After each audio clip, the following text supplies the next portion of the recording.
Good morning, ladies and gentlemen. May I request everyone to please stand for the Philippine National Anthem to be followed by the morning prayer. Bayang magiliw, pero sa silanganan, alam ng puso, sa dibdib mo'y buhay. Lupang hinirang, duyan ka ng magiliw, sa manlulupi, kita masisingil, sa lalat at bundok, sa simoy at sa langit mo kamay, nagilang ang tula at awit sa paglayang tinamay. Ang kisap ng watawat mo'y nagumpay na nagiging, ang bituin ng araw niya kailan ang ay magiging. Lupa ng araw na aming pagsita, ay langit sa likod. Aming ligaya dapat may mamagin, at namatay lang tayo sa'yo.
Here we are again, ladies and gentlemen. Good morning again. Magandang umaga, maayong buntag sa inyong tanan. Luzon, Visayas, and Mindanao, all over the Philippines. Kumusta kayong lahat? I hope you're all doing great this morning. And also, I'd like to say hello to our friends who are joining us outside of the Philippines. We have friends from Singapore, Taiwan, and other Southeast Asian countries. So good morning and welcome to Croplife Philippines webinar. Yes, and again, we are live for another pesticide resistance management webinar session. This is actually the final or the last session of this pesticide resistance management webinar series that Croplife Philippines is presenting. It's been about 3 months now since we started the series, and I remember freshly that we had our first session back in July 14, about 2 months ago, which we talked about insecticide resistance management. Then about a month after July 14, August 14, we had our second session about herbicide resistance management. And this time around, we are going to be talking about the principles of MOA labeling and the fungicide resistance management. So it's going to be a really exciting discussion later. And yep, but before that, let me introduce myself first. I am Jerwin Isarza, and I am with Aldi's Incorporated. But today I am going to be your host. So welcome again, everyone, and thank you for joining us. Also, this webinar would not be possible without your dear participants. So please allow me to, recognize your presence here before we start the program proper. All right. So first, I'd like to recognize the presence of the Fertilizer and Pesticide Authority all over the Philippines. All FPA offices, of course, headed by the very active Executive Director, Willie Roldan. Sir, thank you for bringing your team here, and thank you for joining and supporting Croplife Philippines as always. We appreciate it very much. Also, I'd like to recognize the presence of our friends from the National Crop Protection Center of the Philippines. Good morning to you guys, NCPC people. Thank you for joining. We also have participants from PBJ of Southern Mindanao, based in Southern Mindanao, Filipino Banana Growers and Exporters Association. Guys, thank you for joining and welcome to our webinar session today. Not only that, we also have participants from the academic sector, from some universities in the Philippines. Sorry, I have my list here. We have representatives from Central Luzon State University. We also have participants from Central Mindanao University, Compostela Valley State University, Benguet State University, Bohol State University, Siliman University, and of course, UP Los Baños. Yan. Also joining us today are our friends from Crop Protection Association of the Philippines, RCPOP team. Hello, sir. Hello, ma'am. Thank you for joining. And also, I'd like to recognize the participants from the International Rice Research Institute, IRI. Good morning sa inyong lahat. As well as representatives from Croplife Asia. Good morning and welcome. I'd like to mention as well the CRAN team, the Croplife Regional Action Network all over the Philippines. Ayan. Welcome to our webinar session. Finally, I'd like to recognize the presence of our Croplife Philippines member companies. Of course, Aldis Incorporated, we have BASF Philippines, Bayer Crop Science, Bioseed Philippines, CB Andro Asia, Corteva Agriscience, FMC Agro Philippines, Jardine Distribution, SC Johnson's Philippines, Sinochem Crop Protection Philippines, Syngenta Philippines, and UPL Philippines. All right. I hope I mentioned all the company names correctly and that I did not miss anything.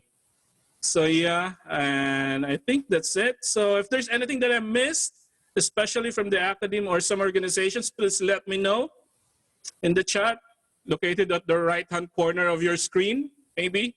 We'd love to mention you here. And reading the chat, also we have representatives from Phil Rice. Good morning. Also, Sulu State University or Sulu State College. Ayan, good morning sa inyong lahat. Who else? What did I miss? Phil Rice Agusan. Nueva Ecija. We have Central Bicol State University of Agriculture. Ayan. Good morning and welcome. Aklan State University. Good morning to you, all of you guys. We also have representatives from Sugar Regulatory Administration. Nice. Nice. Welcome. Welcome. Also, USTP, Claveria Misamis Oriental. Good morning and thank you for joining. Ayan. So, just keep the chat flowing, guys. So if you want to, be mentioned, all your organizations or academies, you want to be mentioned, just type in chat. I'll try to read all of them later. And right about now, to formally open our program this morning, let me call on the current president of Croplife Philippines. She is also the country head of FMC Agro Philippines. Ladies and gentlemen, Miss Veronica Tiburcio. Thank you. Thank you so much, Jerwin, and magandang ani, or good morning, everyone. So today we have another webinar brought to you by Croplife Philippines. And it's really overwhelming right now. We have about 245 participants all over the Philippines, or also some countries outside the Philippines. So despite of this pandemic, we are not stopping to learn, to be informed, and we're really happy to have all stakeholders present.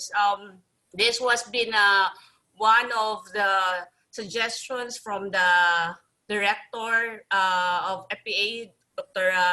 Willie Roldan, to include also stakeholders. So we're really happy that we are now in full participations of all stakeholders. So thank you so much to to all of you who are making this webinar successful. And I think at the end of this session, what makes this more successful is for us to apply whatever we will be able to learn from the experts that we invited. And please continue to give your suggestions, give your comments as well. Based on what we are seeing right now, I think this webinar will continue until next year because we still do not have the vaccine yet, right? But anyway, as I've said, learning should never stop. Malay natin, we will have a hologram next year na. But anyways, technology really helps us now to be connected, to stay informed, and focus on what we really need to do. So again, thank you so much. I really pray that all of you are in a safe condition right now, free from any virus, and including your family. So God bless everyone. Enjoy the learning. Thank you so much. Ayan, thank you very much, Ma'am Veronica, for opening formally our session this morning. And also, yes, indeed, we will not stop learning even in this time of pandemic. So thank you, Ma'am Beng, for supporting Croplife initiatives. And we appreciate it very much. So I'd like to continue recognizing our participants this morning. I think we have also participants from LGU Tarlac City. And also FAO Cotabato. Welcome, guys. We also have participants from Cagayan State University. Good morning. Also BPI, Bureau of Plant Industry. How could I forget? Welcome, guys. NSQCS. Also Caraga State University, Cagayan State University, Haifa Chem of Israel. All right, thank you. Thank you for joining us. We also have BISU Bilar Campus. I think this is in Bohol. And we have Phil Rice. We have from Tadeco, from East West Seeds, and other companies I could not read anymore in the chat. So, but now, again, Ms. Beng, thank you for supporting the Croplife initiatives. And as I scan the program, let's go right away to our next guest this morning to also give us a message. It is always my pleasure to introduce to you the Executive Director of the Fertilizer and Pesticide Authority. Ladies and gentlemen, Director Wilfredo C. Roldan.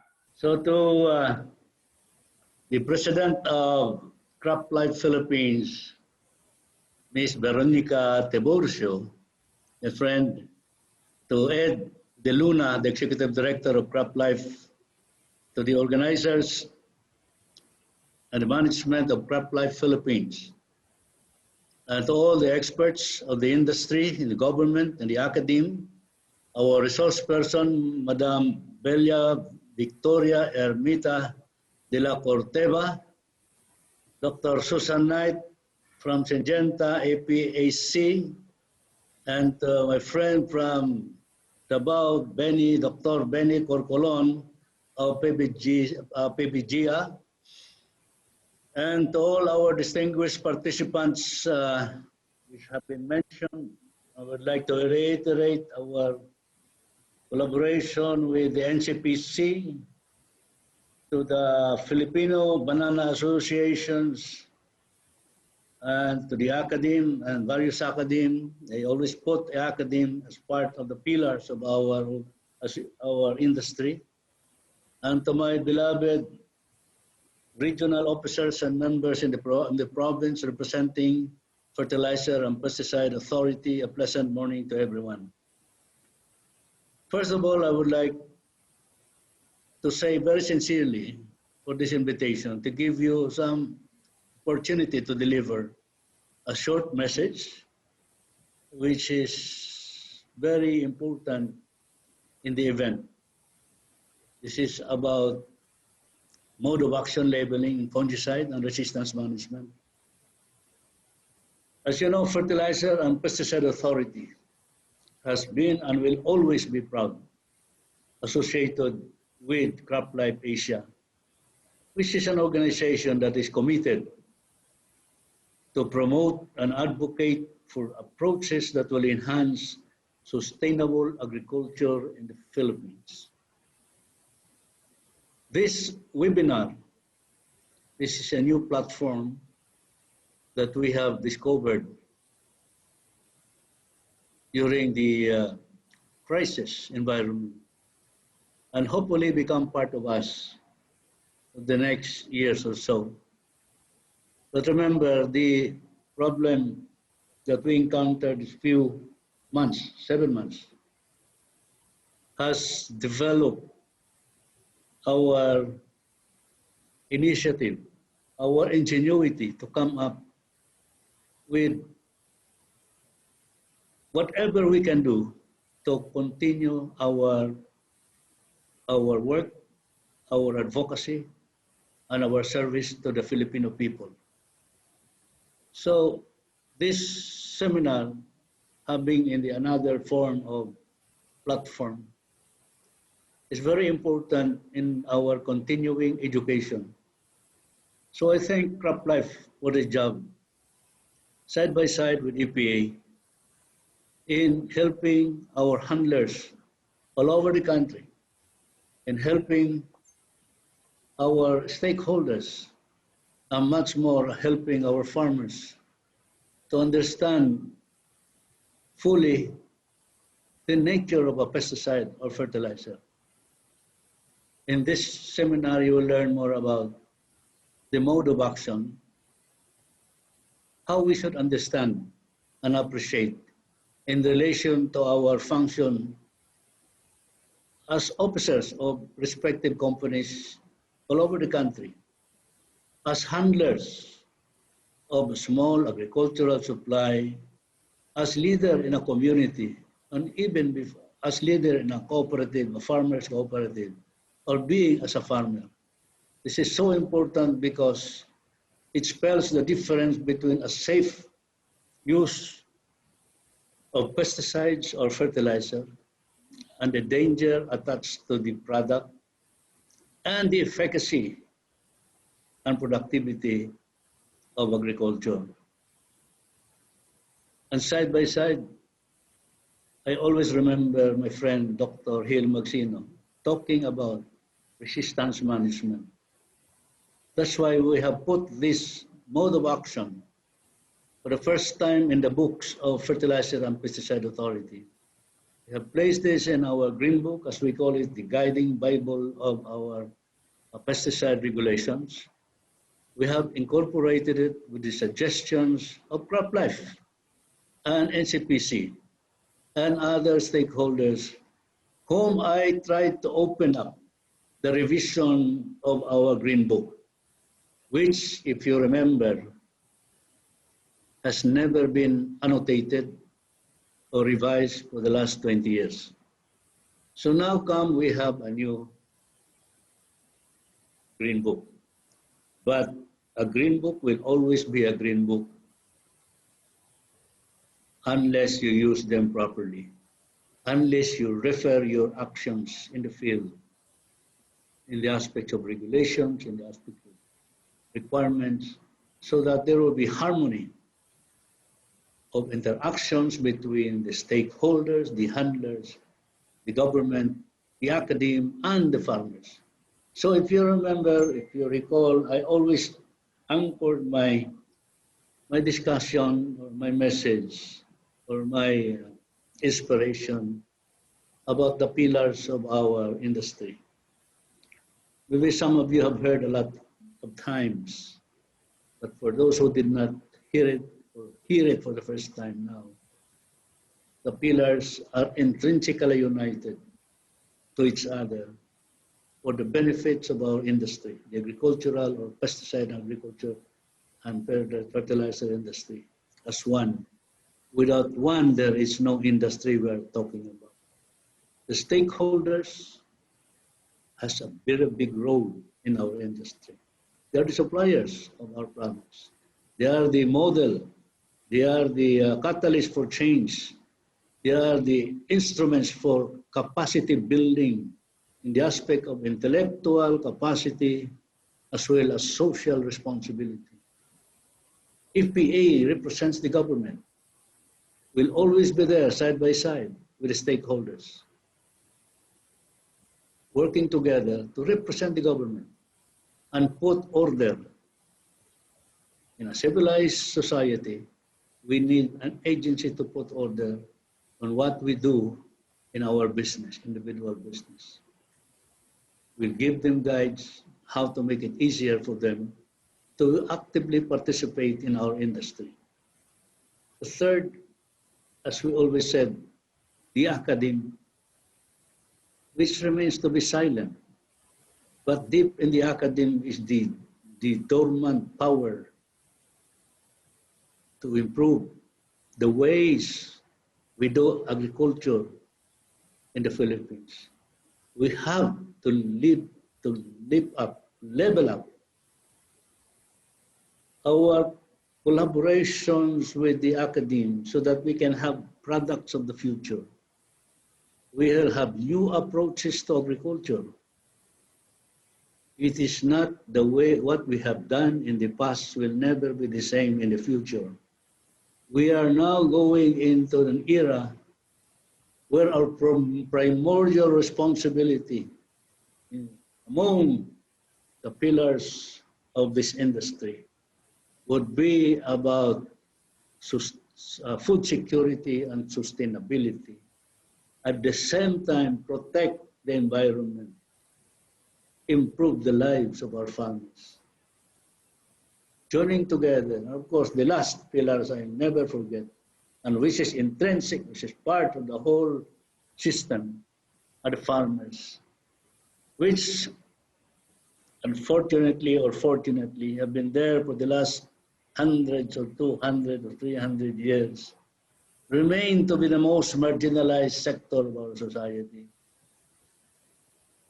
It is our individual responsibility to help them up in the lives of the society, improve their level, their livelihood. The government has only enough to sustain, but without the private sector, we can only move upward the lives of our farmers. Fortunately for this year, if you are not aware or aware but not enthusiastic about it, I can recall only two major support of the Department of Agriculture, which I will never miss in any talks. This is about RCEP, which is 10 billion funds coming from the taxes of importation of rice, dedicated to the upliftment of the way we do agriculture in the Philippines in the aspects of improving mechanization, equipments, in a large-scale basis. Small fragments of farms can be consolidated into one cooperative, and we will have a better cultivations in our agriculture. Then we have government. Out of the 10 billion, 5 billion goes to mechanization, another 2 billion goes to the seeds, the right seeds for the rice. Another billion goes to the training and other accessories. Every year for the next, I think, 5 years, this agricultural department of government will focus on this. And there are other agencies, there are other facilities of the government, from financial to support the farmers. Now we are in this, we are part of that. We cannot detach ourselves because we belong to one industry. So I'm happy Croplife has consolidated our resources in the aspect of educating. This is ASEAN, for those for the foreign visitors and this. It's a waste of time. You have these equipments and the knowledge thereof is not available. Even the way we look at agriculture our perspective of agriculture will be redesigned, rebooted to make it more productive in the next few years. So this is one area that Croplife plays a big role.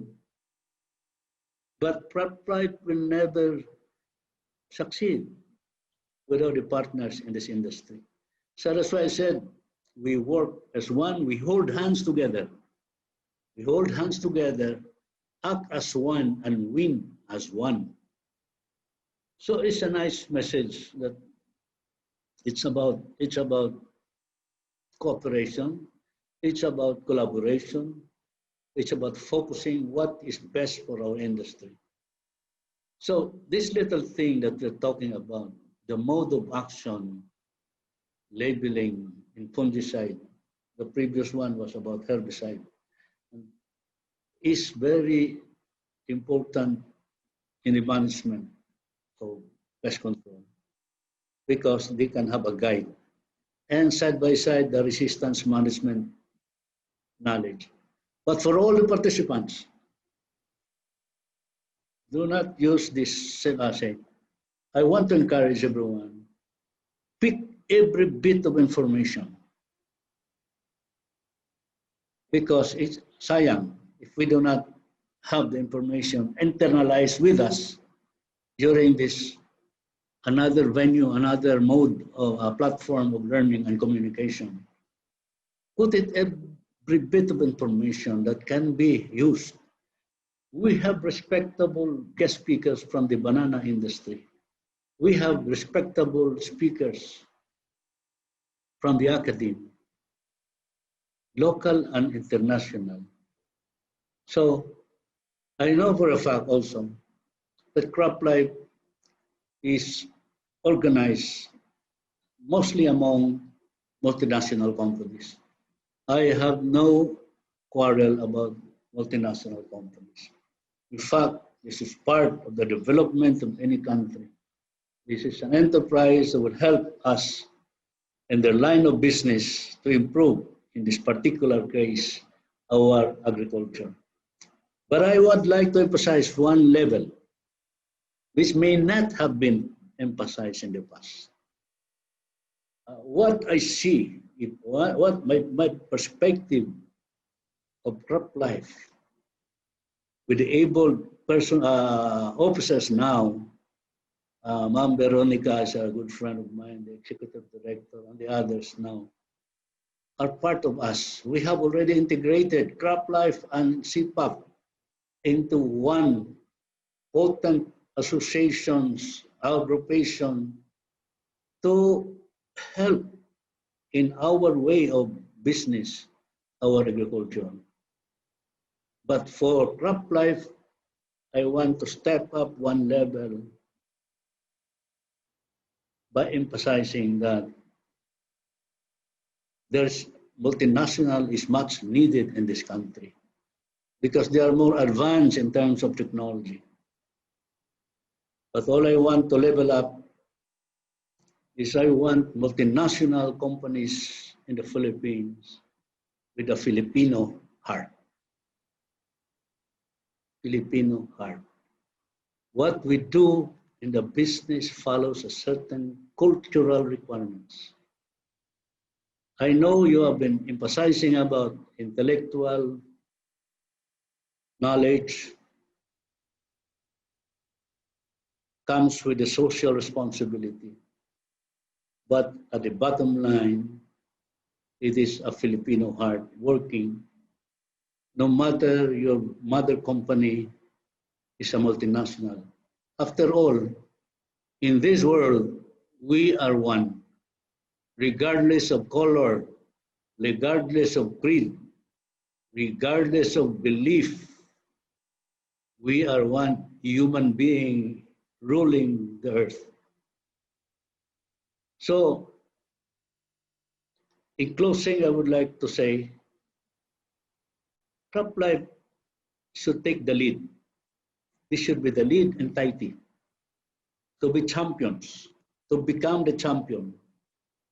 Just like an integrity circle, you need to be a champion and influence others. as a champion, number one, in continuing education, to level up the knowledge of all those involved in agriculture. We cannot pass on education. You are more qualified with your intellectual resources, with your financial resources from your mother unit, or something for the Filipino people, so that they'll learn more about how progressive countries around the world do in agriculture. Because we always say, marami pa rin nagsabi, antiquated na ang pamaraan ng agrikultura ng Pilipinas. Help us in this aspect, continuing education, and continue the ethical practice that you have initiated. I know for a fact that you have been so compliant about stewardship. Sinasabi from birth to tomb. But again, if you try to evaluate our reach on a national basis, how much have we reached out from the companies, from our associations, to our client, we call it the clients, to the handlers, to the farmers. How many hours each company spend time sitting down with the barrio farmers and talk about their lives and talk about how to protect themselves in application of pesticides and fertilizer.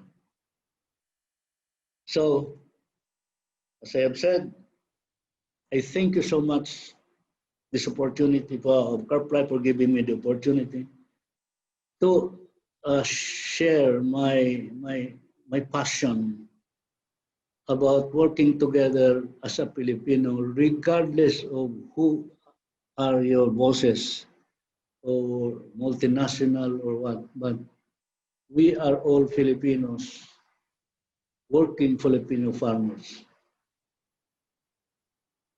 So what to the attendees, representatives of government and representatives of companies who are now in this very important platform of communication, I would like to reiterate and emphasize once again, take every bit of knowledge imparted to you this morning and how many hours they'll give you. Take down notes and bring it home. Internalize it, because it's waste of time attending because for compliance and say presence, and then we do not bring home what is best for our agriculture. Internalize it and become part of you and be a champion to your neighbor, to your workplace. You don't need to campaign for the whole municipality, the whole city, the whole province, or the whole region. Wherever you belong, if you can just influence someone, indoctrinate a farmer or a group of farmers, the value of mode of action and the resistance management, you are 1, 2, 3 points to progress. Am I right? So all we did today, and we will do tomorrow, in the aspect of trying to continue our education to the farmers, think that we are all Filipino for one country. We hold hands together, act as one, and win as one. Good morning and magandang umaga po. Thank you so much, Director Willie Roldan, and definitely you are right.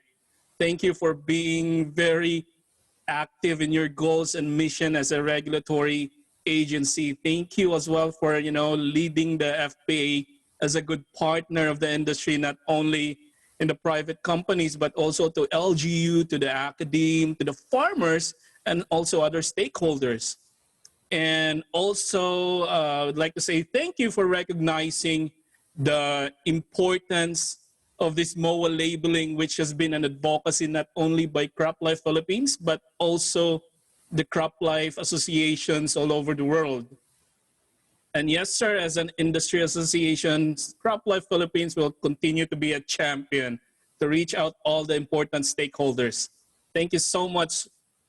Thank you so much, Director Willie. And we always are enlightened to your message, and it is always a pleasure to have you in our program every time.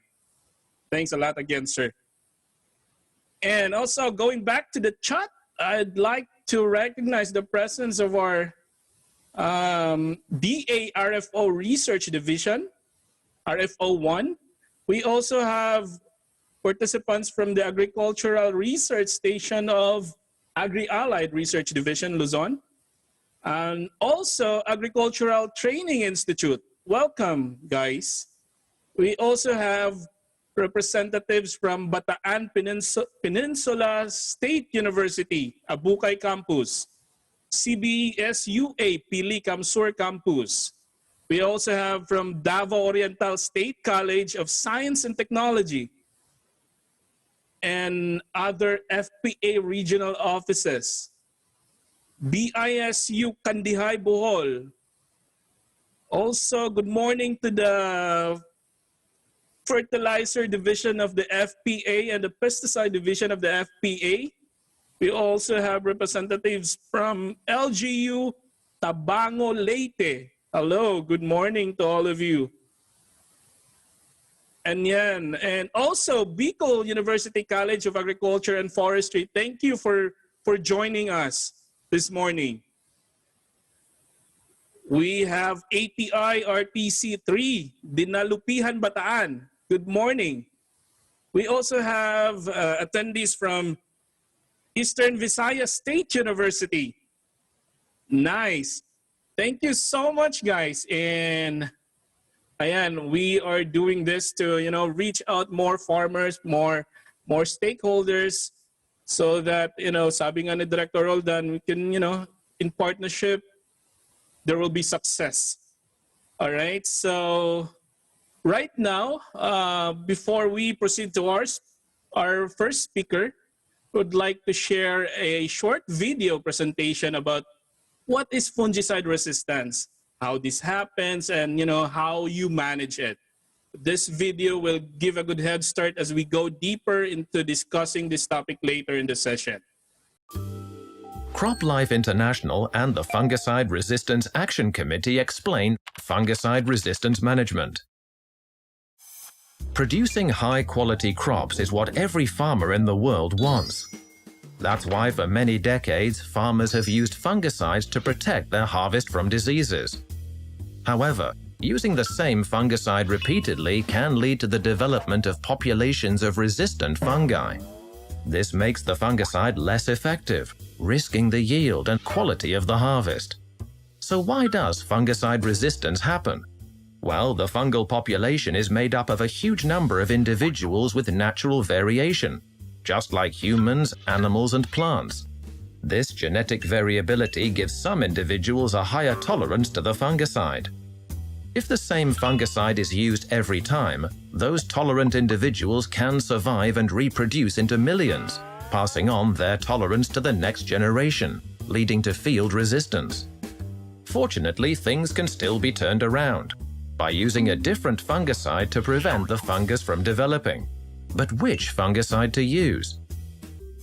Fungicides can be sorted into groups based on their mode of action, which is the way they prevent fungal growth, for example by stopping energy production or by preventing cell division. Each group has a code. Farmers need to rotate to a fungicide with a different code. More information on the mode of action can be found on most product labels, or through retailers, product manufacturer, and online sources.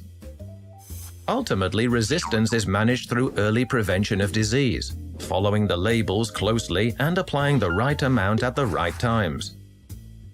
and by rotating the fungicides used during the crop growing season, or using more than one mode of action at the same time, with ready mixtures or mixing 2 fungicides in the spray tank if local laws permit. And for the best results, it is recommended that an integrated approach is used in addition to fungicide application, such as growing more tolerant crops and crop rotation. This way, chances of resistance developing will be greatly reduced. Harvest is no longer at risk. Now, fungicide resistance can be better prevented, and farmers can keep producing high-quality crops this harvest and every other. Find out more about fungicide resistance management today. All right. I hope everyone was able to see the video clearly. That was just a short video presentation, but a very powerful in describing what fungicide resistance management is, right? So if you want more videos about fungicide resistance management, you can visit the FRAC or FRAC website, or the Fungicide Resistance Action Committee website at www.frac.info. That is www.frac.info. Also, we'd like to give credit to Croplife International and FRAC for putting up that video. Thank you very much. And also, going back to the chat, I still miss some of these universities from, we also have participants from Visayas State University, Baybay City, Leyte. All right. Also, LGU from Kalinga Province. Good morning to everyone. And Office of the Provincial Agriculturist, Zamboanga del Norte. Ayan. We also have from Eastern Samar State University. Good morning to everyone. Mindanao State University, Jensan. All right. And also Agusan del Sur State College of Agriculture and Technology. Nice. Thank you very much for joining this morning. And okay, this is it. Let's go right away to our first topic this morning. And to introduce our first resource speaker, let me call on the Research and Development Manager of FMC Agro Philippines. Ladies and gents, Mr. Oscar Edralin. Oh, thank you very much, Jerwin. Am I coming in clear? Yes, you are clear, sir. Okay, thank you very much. Good morning to our colleagues, Director Roldan, guest panelists, farmer group representatives, fellow educators, and all guest participants who are important partner stakeholders this morning. Before proceeding, should anyone in the group have any questions about the matters discussed or to be discussed this morning by our speaker, you can let us know by clicking and writing them in the Q&A icon in this page. We will only discuss 3 of them, but we will also respond to your queries using your email addresses, even if we are not able to discuss them this morning because of time limitations. So proceeding to my role, our expert this morning, Ms. Victoria Ermita, is currently the ASEAN Stewardship Lead for Corteva Agriscience. She graduated with a Bachelor of Science degree in Chemistry from the University of the Philippines at Los Baños. She has had a well-rounded experience, having worked in the crop protection industry for almost 15 years, covering the fields of pesticide quality assurance, pesticide plant startup, field biology trials, regulatory affairs, MRLs, and product stewardship. Her significant work responsibilities include that of being the R&D manager of Dow Agrisciences from 2011 to 2014. And she also had the regulatory and stewardship manager position of Corteva Agriscience. So without delaying this any further, I would just like to introduce and give the floor to our friend, Dr. Victoria G. Ermita. Beck. Thank you, Sir Audi. Good morning, everyone. Good morning to all our friends in the industry, from the academe, and especially to the regulatory agencies. Good morning to Director Roldan, the FPA, the NCTC, and BPI. Thank you for taking your time and spending your time with us this morning to learn more about resistance management. So this is the last of our webinar series, and we are very glad that you are still here this morning. And we hope that you will learn a lot, not only from today's session, but also from the other sessions that we had last time. So this morning, I will be sharing with you about mode of action labeling. So let me just share my screen. So as again, I mentioned, we will be focusing today on mode of action labeling. And the video that you saw earlier was really a very good video showing us how resistance develops and also the ways or means to control resistance. So it's a very good material that you can all have easy access, and it's really very good training material. So let me just provide some background on the mode of action or the fungicide mode of action. So fungicides inhibit fungal growth by interfering with critical cellular processes, and the mode of action refers to the specific process inhibited by the particular fungicide. So within each mode of action, there are specific sites of action, and these sites of action or target sites are the specific enzymes in a cellular process to which the fungicide bind. So later on in this webinar, you will learn more about fungicide mode of action, the development of resistance, and other matters pertaining to fungicide mode of action. So please stay tuned for the rest of the session because this will really be very interesting. I would encourage everyone to visit the FRAC website. You will learn more about resistance management of fungicides, and you will also see this poster on the FRAC classification of fungicides in terms of mode of action. Okay. So let me now proceed with the mode of action labeling. You will have some common experiences when farmers, you talk to farmers in the field and they will ask or they will tell you, before this product was very effective, but now it doesn't seem to work anymore. So usually you hear that when you talk to farmers. And one of the main reasons for that is the development of resistance. So the development of resistance is really a critical focus for the crop protection industry. As you have seen from the video earlier, the more that farmers use fungicides with the same mode of action, without rotation or alternating or use of non-chemical control measures, the more likely that a fungicide resistance will develop. So it's important that sequential applications or applying mixtures of products with different effective mode of action are, these are the key strategies to delay the onset of resistance. Okay, so the crop protection industry understands the consequences of the development of resistance and is proactively taking the lead in addressing the problem. So Croplife and its resistance action committees, or RACs as we call it, is advancing the understanding and practice of responsible resistance management. However, if you look at it or if you talk to farmers, they may have some challenges in understanding mode of action. So the concept of the mode of action is already technical as it is. So it's very important that you translate or you communicate to the farmers that concept in a way that is easily understood by them. So the inclusion of the mode of action information on the product labels, supported by training and other resources, is critical to ensure that growers have the information they need to follow resistance management guidelines. Okay.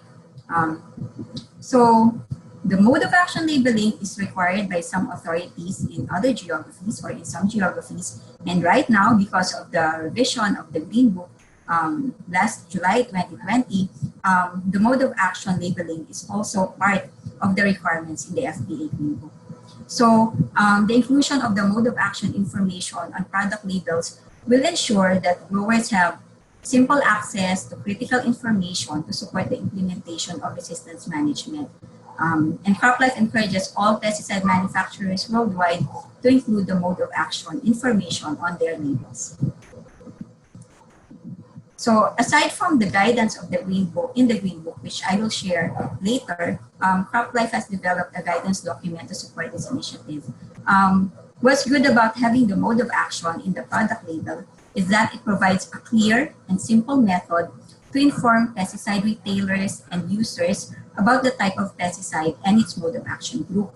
And the mode of action group can be used by farmers to identify the products which has the same mode of action. And if they have this information readily available, they would know, or they can decide not to use the product repetitively, and also to alternate the mode of action. We also recommend, or it's also recommended, that pesticides are used as a part of an integrated pest management strategy in order to maximize pest control and sustainably manage pesticide effectiveness. Okay. So what's the current situation now? So rotation of pesticides belonging to different mode of actions is not generally practiced by farmers, primarily due to lack or poor understanding of the mode of action classification, or lack of resources available to understand the mode of action classification. So as you would experience, farmers are more inclined to use or to identify the pesticide based on their brand name or based on the active ingredient. However, one active ingredient can have several to 100 brand names that are in the market, or some active ingredients may belong to the same mode of action classification. Since 2012, Croplife members, especially in the Philippines, have been training farmers on resistance management. But since there's still no mode of action icons on the label, farmers find it difficult to practice the mode of action rotation. However, the mode of action icon is now a requirement in the product label based on the updated FPA Green Book. Okay, so this is the guidance based on the FPA Green Book just released last July 2020.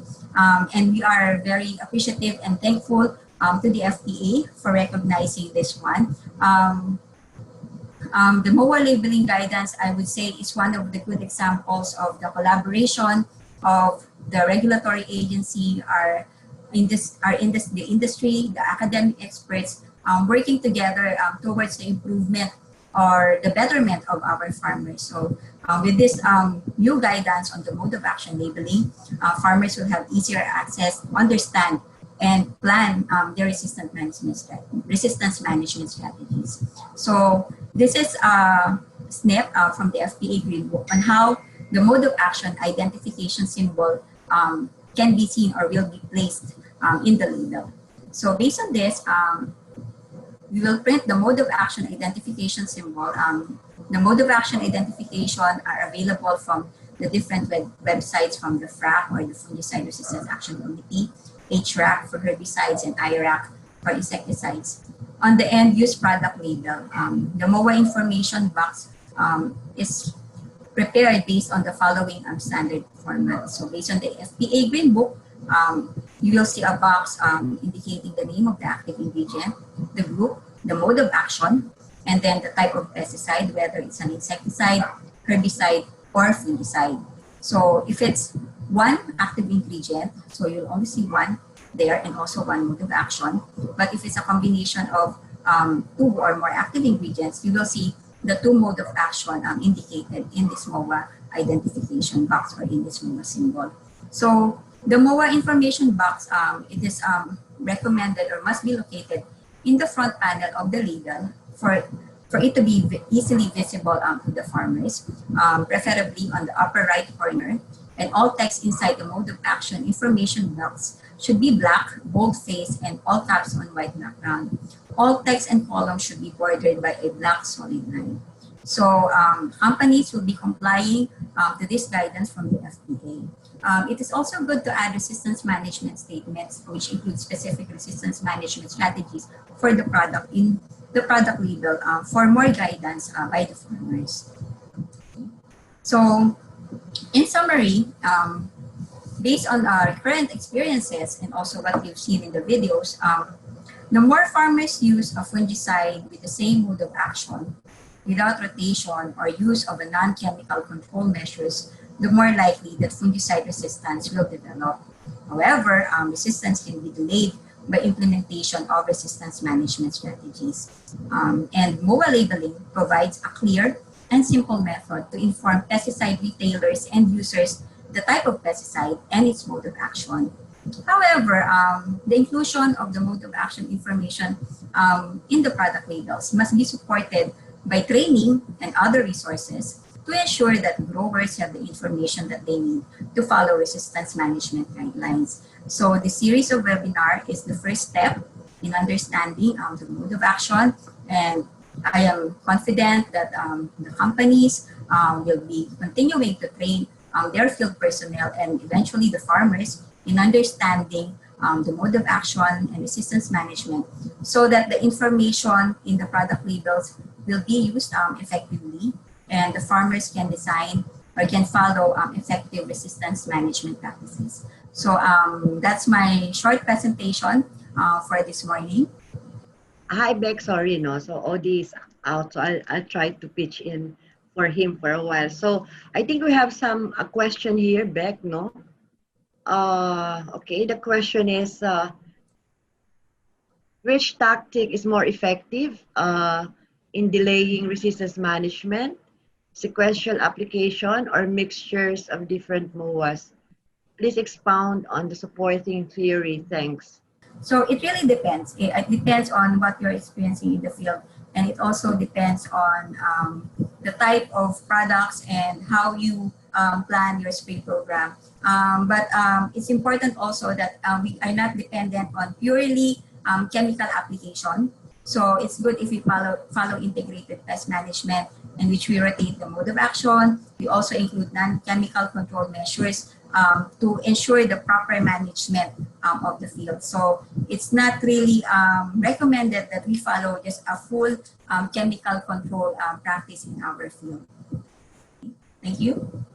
Okay, just to add on Beck's statement, no, as she mentioned, we can use, sequential and mixtures. But when you use mixtures, make sure that both AI control the same disease. Okay, it's very important because if you use two products and one product does not control that disease, then it's no longer resistance management. And also, it's very important to check, the FRAC website because these products, for example, this AI have some risk. So if your AI is classified as a high risk, then there is actually limited number of application. It depends on the AI, so maybe you can have 50% of the whole application if you have a mixture, or maybe you can have 30% of the overall application if you're only using one product. So this is very important. So knowledge of the product is very important when you are tank mixing. Okay. Another question, Beck, is Another question, what is the recommended rotation based from MOA per season or annually? Well, again, it depends. It depends on the crop. It depends on your cropping cycle. It also depends on your spray cycle. So it's good to understand your crop, understand how many sprays you need for a specific crop. And then from there, you can plan your resistance management strategy. So because it's important to really know what's happening in your field and what are the problems in your field as well for you to know the effective resistance management strategy for that. Okay, thank you, Beck. Another question. Does it need a legislative support to enforce the inclusion in the label of the MOA of each pesticide and force manufacturer to comply?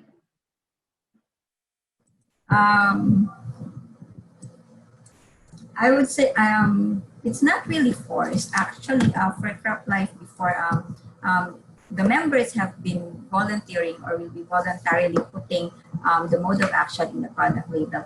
However, please note that in the Philippines, the product label is a legal document. So any changes in the product label, we have to notify the authorities before releasing the product label into the market. It's good that the mode of action labeling is already part of the regulations because it will be very helpful for us to discuss with the farmers since all products will now have the mode of action in the product label. Yeah. Okay, I think it does not need, no, for me, no, just to add on Beck's reply, no, I think it does not need legislative support because it's already in the Green Book, no.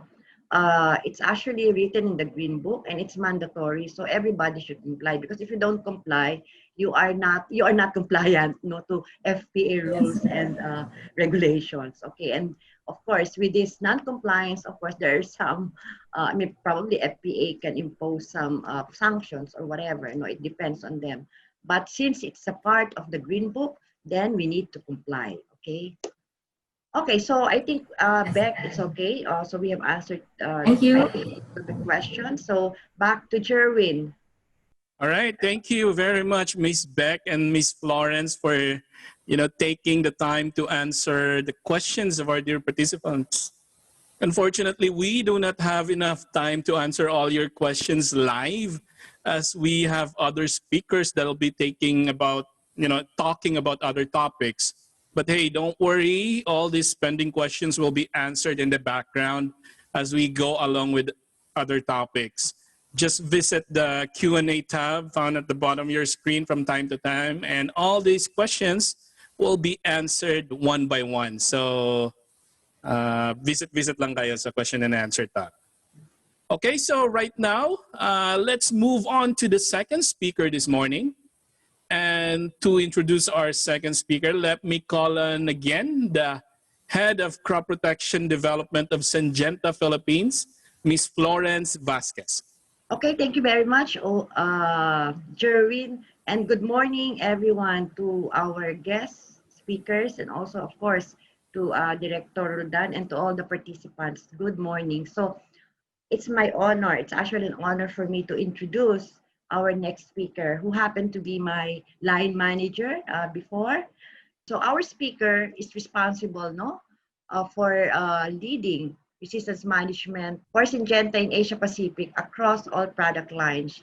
She has been employed by Syngenta for 28 years, beginning as a plant pathology research team leader in UK. She also held a number of senior R&D roles in Europe, Central America, and Asia Pacific, including head of technical management in Asia Pacific. She is currently the chairperson of the Asia Fungicide Resistance Action Committee, or FRAC.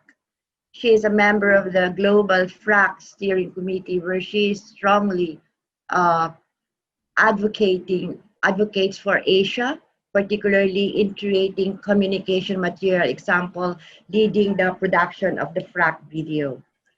Susan is passionate about raising awareness of the crucial importance of managing resistance to support efficient and sustainable food production. She leads training and education programs on resistance management for Syngenta colleagues and external stakeholders. And she holds a PhD in plant genetics from Cambridge University, UK outside. So ladies and gentlemen, let us all welcome Dr. Susan Knight.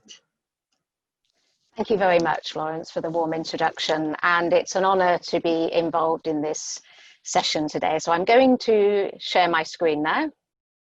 So bear with me while I do that. I'm going to open my presentation now. Could somebody, Florence or someone, confirm that you can see my presentation before I begin? Yeah, we see it, Dr. Knight. Yeah. Can you put it in presentation mode? Okay. Yes, I'm just doing that now. And I'm just going to find myself a pointer because I will be pointing at all sorts of things while I talk. So I hope now you can also see my laser pointer, and I hope you can hear me loud and clear. Please let me know if there's any problem with the audio. So before I begin, I'd just like to say that I will be sharing my slides after the talk, so you don't need to worry about taking time to do screenshots or anything like that. I would like to echo the wise words of Dr. Willie and Mam Veronica and say, please, over the next minutes, take the time to think, how can you use the information that we're sharing? How can you use this when you go back to your jobs to support farmers with managing resistance? And my other comment at the beginning, before I go into the detail as well, is I really am so happy that the FBA, the Philippine government, has taken this decision to go ahead with asking for mode of action labeling on all product labels in future, because I truly believe that this is a great step forward in giving farmers the information they need to manage resistance. So without further ado, I'll go into my presentation. The slides are a little bit slow to turn, so please bear with me. So to begin with, just a recap. We heard a very nice explanation already from Mam Beck that fungicides work by stopping some sort of essential process in the pathogen. When we talk about target site, we are talking about the specific process, which is usually an enzyme catalyzed reaction, which is affected or inhibited by a fungicide. Now, fungicides which affect the same target site are given the same FRAC code, and there is cross-resistance among all fungicides that have the same FRAC code. So in other words, if a pathogen develops resistance to a fungicide, most likely it will also be resistant to all other fungicides which have that same code. So I think most of you are aware of this, but I wanted to recap, get everybody on the same page. Now, what I want to do is have a look at some of the terminology and different words that we use to describe fungicides, because actually we have a lot of different jargon and it can be quite confusing. So sometimes you hear about contact or systemic fungicides. Now, what we are referring to here is whether or not the fungicide is taken up into the plant. Okay? We also talk about preventative or curative fungicides, and this is really referring to how the fungicide works best. Most fungicides actually work best if we apply them preventatively, just before the epidemic starts or at the early stages of the epidemic. Now, this is quite different from insecticides, where it's much more common to apply an insecticide when a certain threshold is reached. For diseases, this can be quite dangerous, because if the pathogen is already in its logarithmic exponential development phase, then already it may be too late to stop the infection and there may be too much plant damage. Okay, so in the next column here, you can see that we have two types of fungicide, two main groups of fungicides according to the mode of action. We talk about single site fungicides. This means that the fungicide affects a single specific enzyme to stop the fungus from growing. There are also certain fungicides, which I'll talk about later, such as mancozeb, which we call multi-site. And these affect many different types of enzyme, okay, not just one specific step. So when we look at the target site, if we take the example here of the respiration inhibitors, there are actually a number of different target sites which are affected by different types of respiration inhibitors. So some of these I will talk about in a lot more detail later, such as the QOI or strobilurin fungicides, as well as the SDHIs. I would like to point out this slightly exceptional situation of fluazanam, which you can see is actually a contact fungicide. It's not taken up systemically into the plant. It's used preventatively, but it has a single site mode of action by uncoupling oxidative phosphorylation. Okay, so what I would just like to highlight here with the dark arrows is that these columns here are the most relevant, particularly the FRAC code, the most relevant for managing fungicide resistance. So I hope that helps a little bit with some of the jargon that we use for fungicides. So very briefly, again, this is a recap. What is resistance? Well, at the top of the slide here, I've shown the FRAC, the global FRAC definition of what is fungicide resistance. It's an inherited reduction in sensitivity of a fungus to a particular fungicide. So how does it happen? The starting point is that we sometimes have mutations which may occur. Very often in the case of fungicides, these mutations happen in the target site gene, which makes the fungicide less effective. Sometimes what may also happen is the target site gene is duplicated. So there are many copies of the target site gene, leading to many copies of the protein or the enzyme target, which makes it more difficult for the fungicide to be able to act at the target site when we've got multiple copies. Less frequently, we also see what we call non-target site resistance. So this is generally more common for insecticides and herbicides. What this means is that somehow the fungus or the pathogen has evolved some sort of genetic change which stops the fungicide from actually reaching the target site. So what may happen is that fungus may produce more of an enzyme which can break down the fungicide. It may evolve some sort of process for reducing uptake into the fungal mycelium or spore, or it may evolve some sort of mechanism to eliminate the fungicide from the cell, the mycelium or the spore. Okay, so this doesn't really matter if we have one mutation, because mutations are random events and they happen, 1 in a million or 10 million or something like that. Okay, but what can then happen is that this particular mutation is favored. It can survive even when the fungicide is used because it's resistant, and then it will increase. And of course, in the case of pathogens, they can increase very quickly. One lesion can produce thousands, tens of thousands of spores to initiate new lesions and new populations of the pathogen. So we can quite quickly have a resistance problem just from one mutation.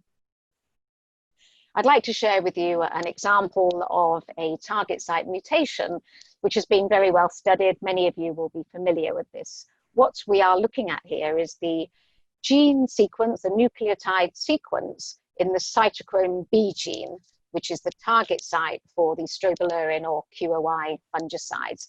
And in a normal sensitive pathogen, it's the sequence here at position 143 in the gene, we have a guanine nucleotide. Okay, and the corresponding protein is glycine.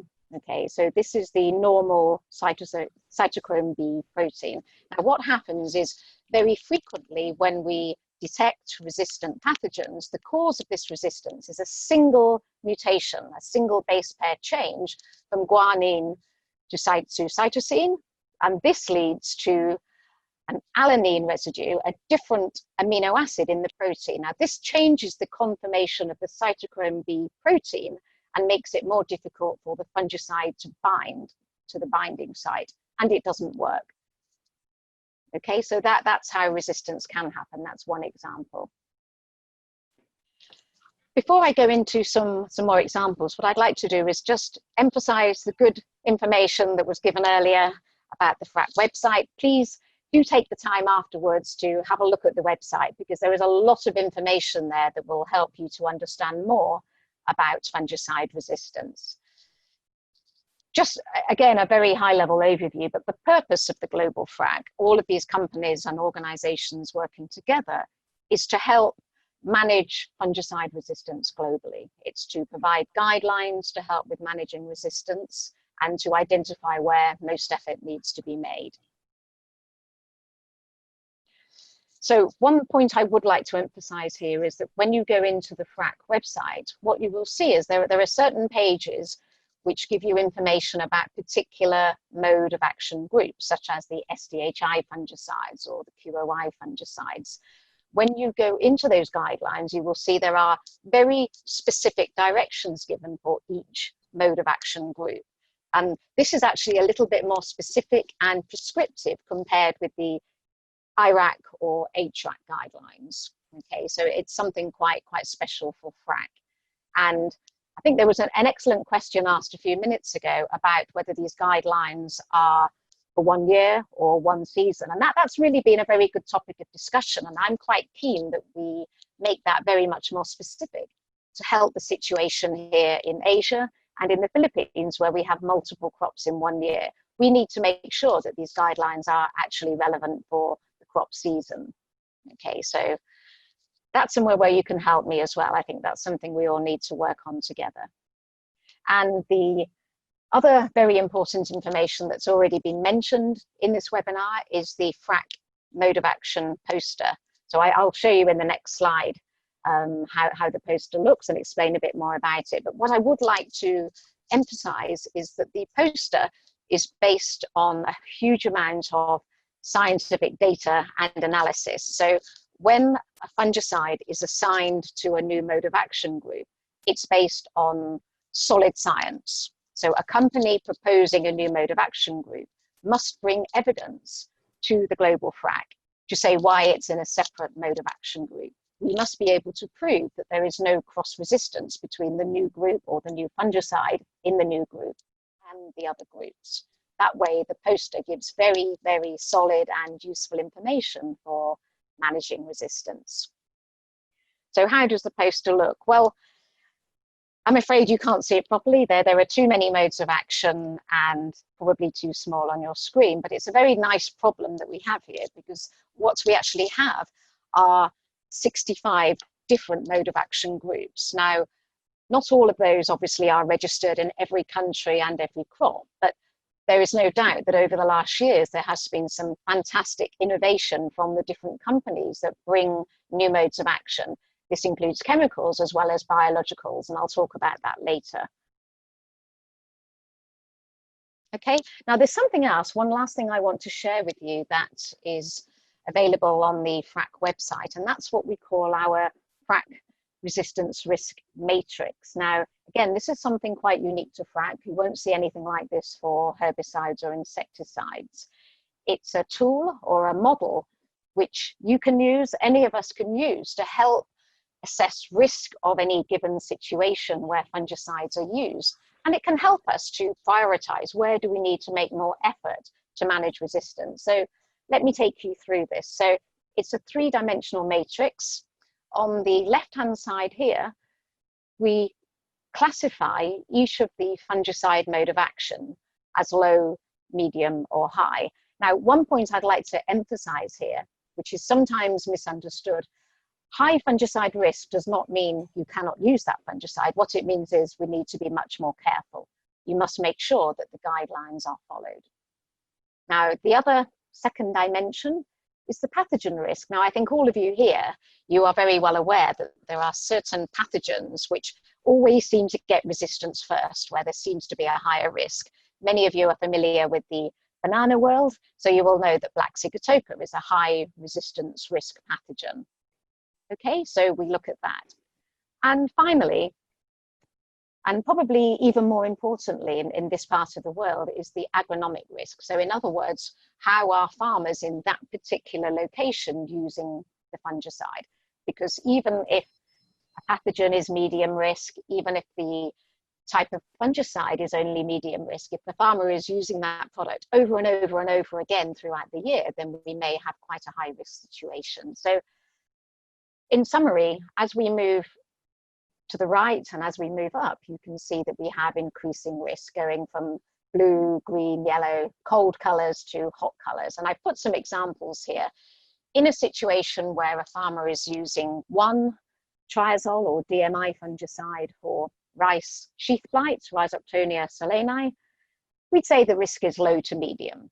Okay, it's not a high risk situation. We need to pay attention to resistance, but we would not expect to have a problem for many, many years. On the other hand, if a farmer or plantation is using many applications of QOI fungicides for managing black sigatoka, then we may have a very high risk situation. And indeed, this is something that's obviously getting a lot of attention and excellent work from the banana companies, and you'll be hearing more about that later. Okay, so I hope that this model could be used. Please use it if you think it's useful for any of your discussions. So how is fungicide resistance managed? Well, I won't go into too much detail here because you've already heard excellent explanations from Florence, Mam Florence, as well as Man Beck. But in a nutshell, it's all about managing how each mode of action is used. Don't use more than the recommended number of applications for each mode of action. And in addition, make sure that we are rotating or mixing with other modes of action. And that was really a great question when someone asked, should we mix or rotate? And I think the answers as well were perfect. It does depend on the situation, and please be aware that when you do use mixtures, exactly as mentioned by Florence, the mixture partner needs to be the right partner so that both of the mixture components are contributing to the disease control and therefore contributing to resistance management. But I think this point was also emphasized by Mam Beck as well. The most dangerous situation is when we are relying only on fungicides and only on a small number of modes of action. We must make sure that we are giving recommendations that help growers to manage the disease so that they don't rely on too many fungicide applications. And perhaps again here to echo the comments of Dr. Willie, Director Willie, I think, you know, let's make this a Philippine art as well, because the practices that we can use in different crops and different situations depend on your local expertise. Okay, to share a very, I think, a well-known example in banana plantations, it's very common practice to remove the older diseased leaves so that we have less inoculum spreading for the black sigatoka throughout the banana plantation. Crop rotation can be useful in some situations where farmers are growing different crops throughout the year, and this can actually be quite difficult to implement if farmers are making good money from a particular crop. And it's where perhaps government advice or even policies can help to encourage farmers to rotate if a disease problem is really not manageable. Okay, so that's a really good dialogue that we could all have together. Use tolerant varieties whenever they're available. And there are so many other practices that vary from crop to crop. When we look at sowing dates, for example, some of you may be familiar with the problem of corn downy mildew. The pathogen gets worse, and of course there is a risk of fungicide resistance if farmers are using too many seed treatment fungicides. If the pathogen gets worse, the farmer who is most affected is going to be any farmer who is sowing the crop, sowing the corn later than everybody else. So synchronization in these sorts of situations can be helpful for all farmers. But the bottom line is farmers do need to know the mode of action, and they do need to follow the guidelines for that mode of action. So let's now have a look at some of the different fungicide groups in the Philippines. Well, first of all, I think it's obvious that if we can stop the fungicide, stop the fungus, stop the pathogen from producing energy, then we would have a very effective fungicide. So of course, energy or cellular respiration is a very important target site for a number of key fungicides that are used in the Philippines. So just a quick recap, this is going back to some of maybe your school, university biology. Many of the steps of cellular respiration or energy production take place in the mitochondria. I hope you can see the diagram well enough. We have an outer membrane, but we also have this folded inner membrane. So let's now take a look in cross-section. If we look at this inner membrane here, this is actually the site where the last stage of cellular respiration takes place. Okay, this is the phosphorylation, oxidative phosphorylation step. And you don't need to worry about the detail, but it helps if you're a little bit familiar with some of the different steps here. Now, what you can see is that there are some green, bright green shapes. These represent different enzyme complexes where all of the reactions, all of these different enzyme reactions take place that produce energy and finally produce ATP. So this table here gives you a summary of the different types of fungicide that act by stopping energy production in the pathogen. So we have the SDHIs, group 7, number of different active ingredients, and it's a recent area of innovation, so a number of companies are now bringing in new active ingredients from this group. The QOIs, now many of you will know these products as the strobilurins. I sometimes call them strobilurins too, but to be correct, when we're talking about resistance management, we should say QOI fungicide, because all of the fungicides which work this way act by inhibiting the same enzyme, which is ubiquinol oxidase, stopping electron transfer from cytochrome B to cytochrome C1. This includes the strobilurins, but there are actually a couple of active ingredients which are not actually strobilurins. So famoxidone, for example, is a QOI fungicide, but not a strobilurin. Fluazinam is the only member of another group, group 29, and I mentioned that earlier. And finally, another very new group as well, which also acts at a similar site to the QOI fungicides, but targeting a different enzyme within that big enzyme complex. Okay, so you can see a very important group of fungicides. One comment just to help you understand how these products work. They're stopping energy. So what we find is that many of these products actually work best when they're targeting the most energy demanding processes of pathogen development, such as spore germination or germ tube elongation and so on. And really, they are most effective when used at the early stages of pathogen development. Okay, so just to emphasize again, the QOI fungicides, why they are called QOI, it's because they bind to what's known as the quinone outer or QO binding site of the cytochrome BC1 complex, which is also called complex 3. So I apologize for all the terminology, but I just want to share with you some of the background on why they're called this. Okay, so just coming back to the FRAC resistance matrix, you can see that the QOI fungicides are classified as high risk. Resistance has been reported in a number of pathogens, so we do need to pay attention to resistance management. 3 different target site mutations have been identified. So this is where there is a mutation that leads to a change in the cytochrome B binding site. In most cases, it's caused by this G143A mutation, but there are a couple of other mutations which also lead to resistance. Now, this is a lot of chemistry and biochemistry and genetics, but it's very relevant for managing resistance, because when we know the mutations, this means that we can use a molecular assay. Okay, so we can take samples of the pathogen from the field, take them to the lab, and we can use sequencing, pyrosequencing, or PCR to identify the presence or absence of the mutation, which can actually be a very quick and very efficient way to detect resistance. Now moving on to the SDHI fungicide. So this time they do work also in stopping this step of phosphorylation in cellular respiration, but at a different target site. This time they are targeting the enzyme complex 2. Specifically, they are binding to the succinate dehydrogenase protein, the enzyme, and they are stopping the action of this enzyme. Okay, so very distinct and different target site compared with the QOI fungicides. The resistance situation is a little bit more complicated because a number of different mutations, not just 3 mutations like the QOIs, but maybe 10 or 15 mutations have been identified in some pathogens.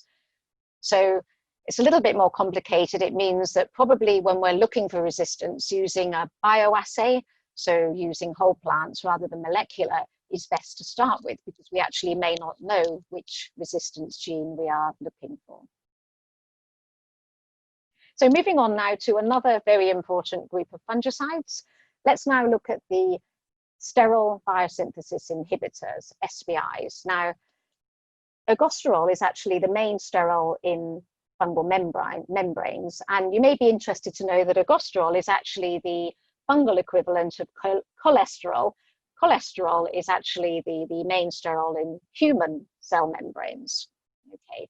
But of course, ergosterol makes a very good target for fungicides, and you'll be familiar with many of these. So one perhaps important comment to make as well is that SBI fungicides don't actually stop spores from germinating.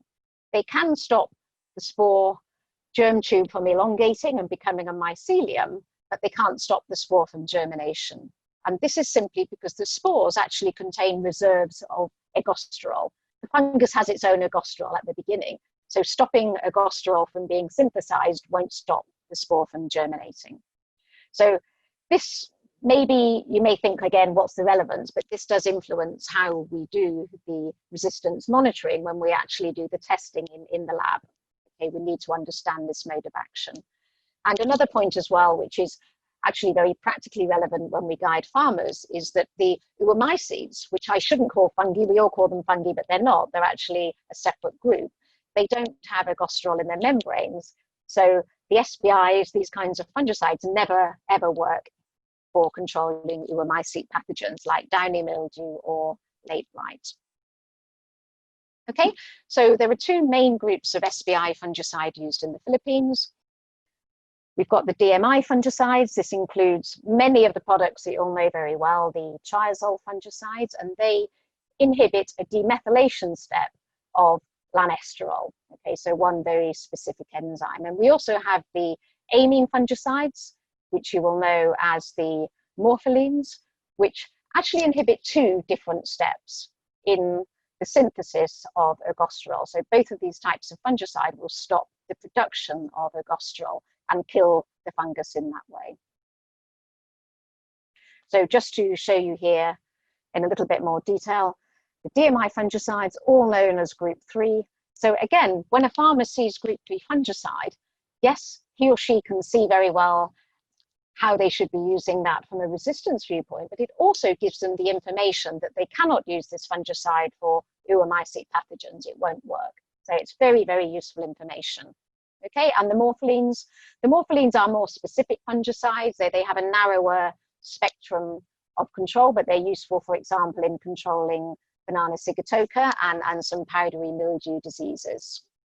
Okay, so resistance risk gets a bit more complicated here because the DMI fungicides have been classified by the FRAC as medium to high. Okay, whereas the morpholine fungicides, resistance is not frequently seen and the classification is low to medium. Resistance has been studied quite well to DMI fungicides, and there has been reported in a number of different pathogens. It's complicated because we found target site mutations, so the gene that encodes the demethylase enzyme, there can be mutations in the gene that codes for this enzyme.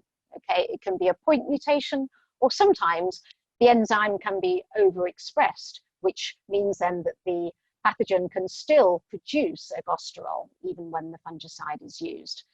But there are also non-target site mutations, and in particular, pathogens have found a way to increase the, let's say, the removal of these fungicides, the DMI fungicides, from their hyphae, from their mycelia.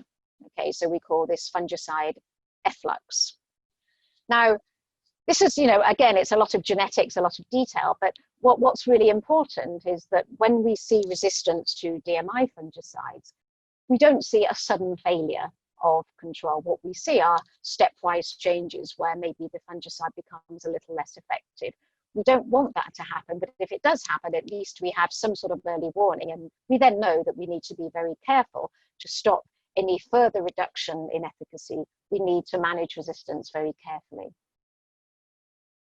So now let's look at some of the other groups. So another well-known group of fungicides is the phenylamides, which includes methanoxam or metalaxyl. These fungicides actually inhibit nucleic acid synthesis. So they prevent the translation of DNA to RNA to protein, and they do this by targeting RNA polymerase 1 enzyme. You may also know that the risk is quite high, and the classification for these fungicides is high risk. As a result, there is a very specific recommendation from the FRAC that these fungicides must only be used in mixture. Okay, so that's mandatory. It does mean that a lot of the fungicide formulations with phenylamides are pre-mixes. So the farmer doesn't need to worry about adding something else. There is already a built-in resistance management strategy, but they must also follow the other guidelines about the number of applications and rotation. So as I've said, resistance has been confirmed in many of the target pathogens. Having said that, these are still very useful. This is a very useful group of fungicides, and really the important thing is for farmers to rotate with other oomycete fungicides, which I will talk about in some of the coming slides. So one of these is the carboxylic acid amide fungicides. Now, those of you who can remember all of the things you learned about fungi and oomycetes, you may recall that oomycetes have cellulose in their cell walls, okay? They're not true fungi. The other types of pathogen that we're dealing with, the true fungi, so the ascomycetes and the basidiomycetes and so on, they do not have cellulose in their cell walls, okay? So just like the phenylamides, the CAA or group 40 fungicides are specific for oomycetes, okay? And here are some examples. The FRAC resistance risk classification for this chemistry or this group of chemistry is low to medium, but actually it's a little bit complicated, so please pay attention to this. Resistance has never ever been reported in late blight, okay, or other Phytophthora species to this group of fungicide. So you might be thinking, well, why do we say medium? It looks low risk, but interestingly, resistance has been reported. It does seem that the downy mildew pathogens, for example, grape or cucurbit downy mildew, can evolve resistance to this group. Okay, so when you look on the FRAC website, you will see that the guidelines are specific and different for late blight versus downy mildew. So moving on to another well-established group of fungicides, this is the MBC group. These are targeting cell division. So a little bit of biology here. The spindles, so these structures here, this is a structure which is formed when cell division happens. And the structure, the spindles are made of microtubules, which are composed of the protein tubulin. And the MBC fungicides actually bind to the tubulin protein and stop the assembly of these structures, the spindles, and therefore they stop cell division. And of course, then the fungus cannot survive without reproducing itself and cell division. Okay, so this group of fungicides, there are two specific target sites here. We have the MBCs, but we also have another single fungicide, ethoboxam, which also works by preventing this spindle formation, but at a different site. Okay, for carbendazim, the FRAC risk is high, so we have to pay attention to resistance management. Resistance has been reported in a number of different pathogens around the world, whereas for ethoboxam, the resistance risk is much lower. Okay, we're now going to talk about signal transduction. So what this means is that there are many processes in the fungal metabolism that depend on signaling by different chemicals. Okay, so in other words, there are chemicals within the hyphae within the cell that are chemical so-called messengers. Okay, so there is a particular type of chemical messengers called the protein kinases. These respond to some sort of stress in the fungus, and then they respond by carrying out a metabolic reaction. In the case of the MAP and the histidine kinases, they are responsible for a phosphorylase reaction in the fungus. Okay, and again, this is a useful target for fungicides. We have the dicarboxamide fungicides, which have been around for a long time, very useful, and also the newer group, the phenylpyrols, which includes fludeoxonil. So as an example, these kinds of products have been very useful around the world for post-harvest diseases of banana and other crops. Resistance is common to the group 2 fungicide, so very careful resistance management is needed. It does also happen to the fludeoxonil type fungicides, but it's less common.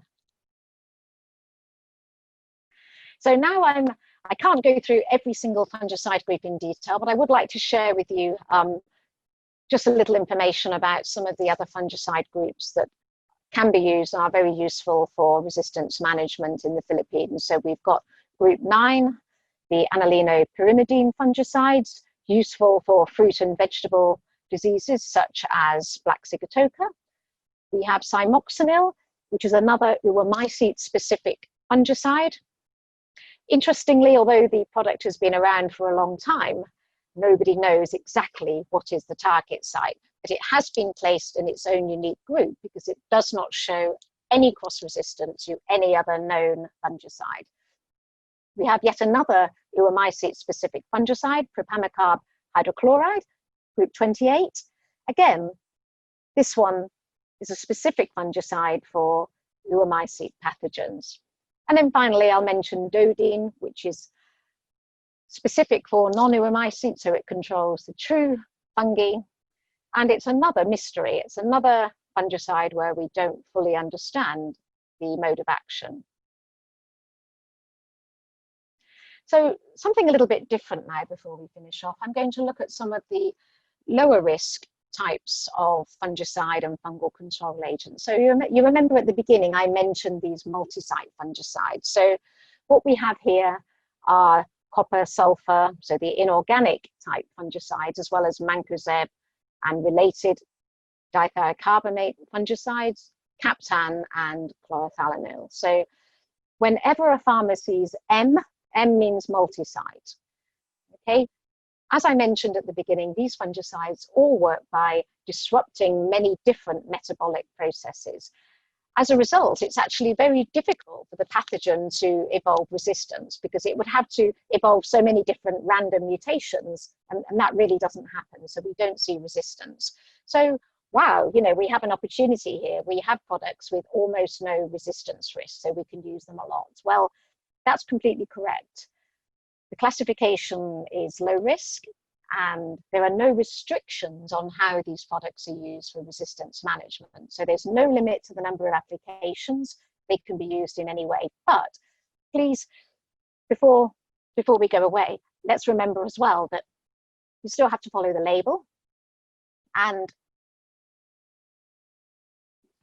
what's obviously important here is that some of these products are used at quite high rates, and there may be residues. So although from a resistance viewpoint, they are fantastic, we need to make sure they are used in the right way.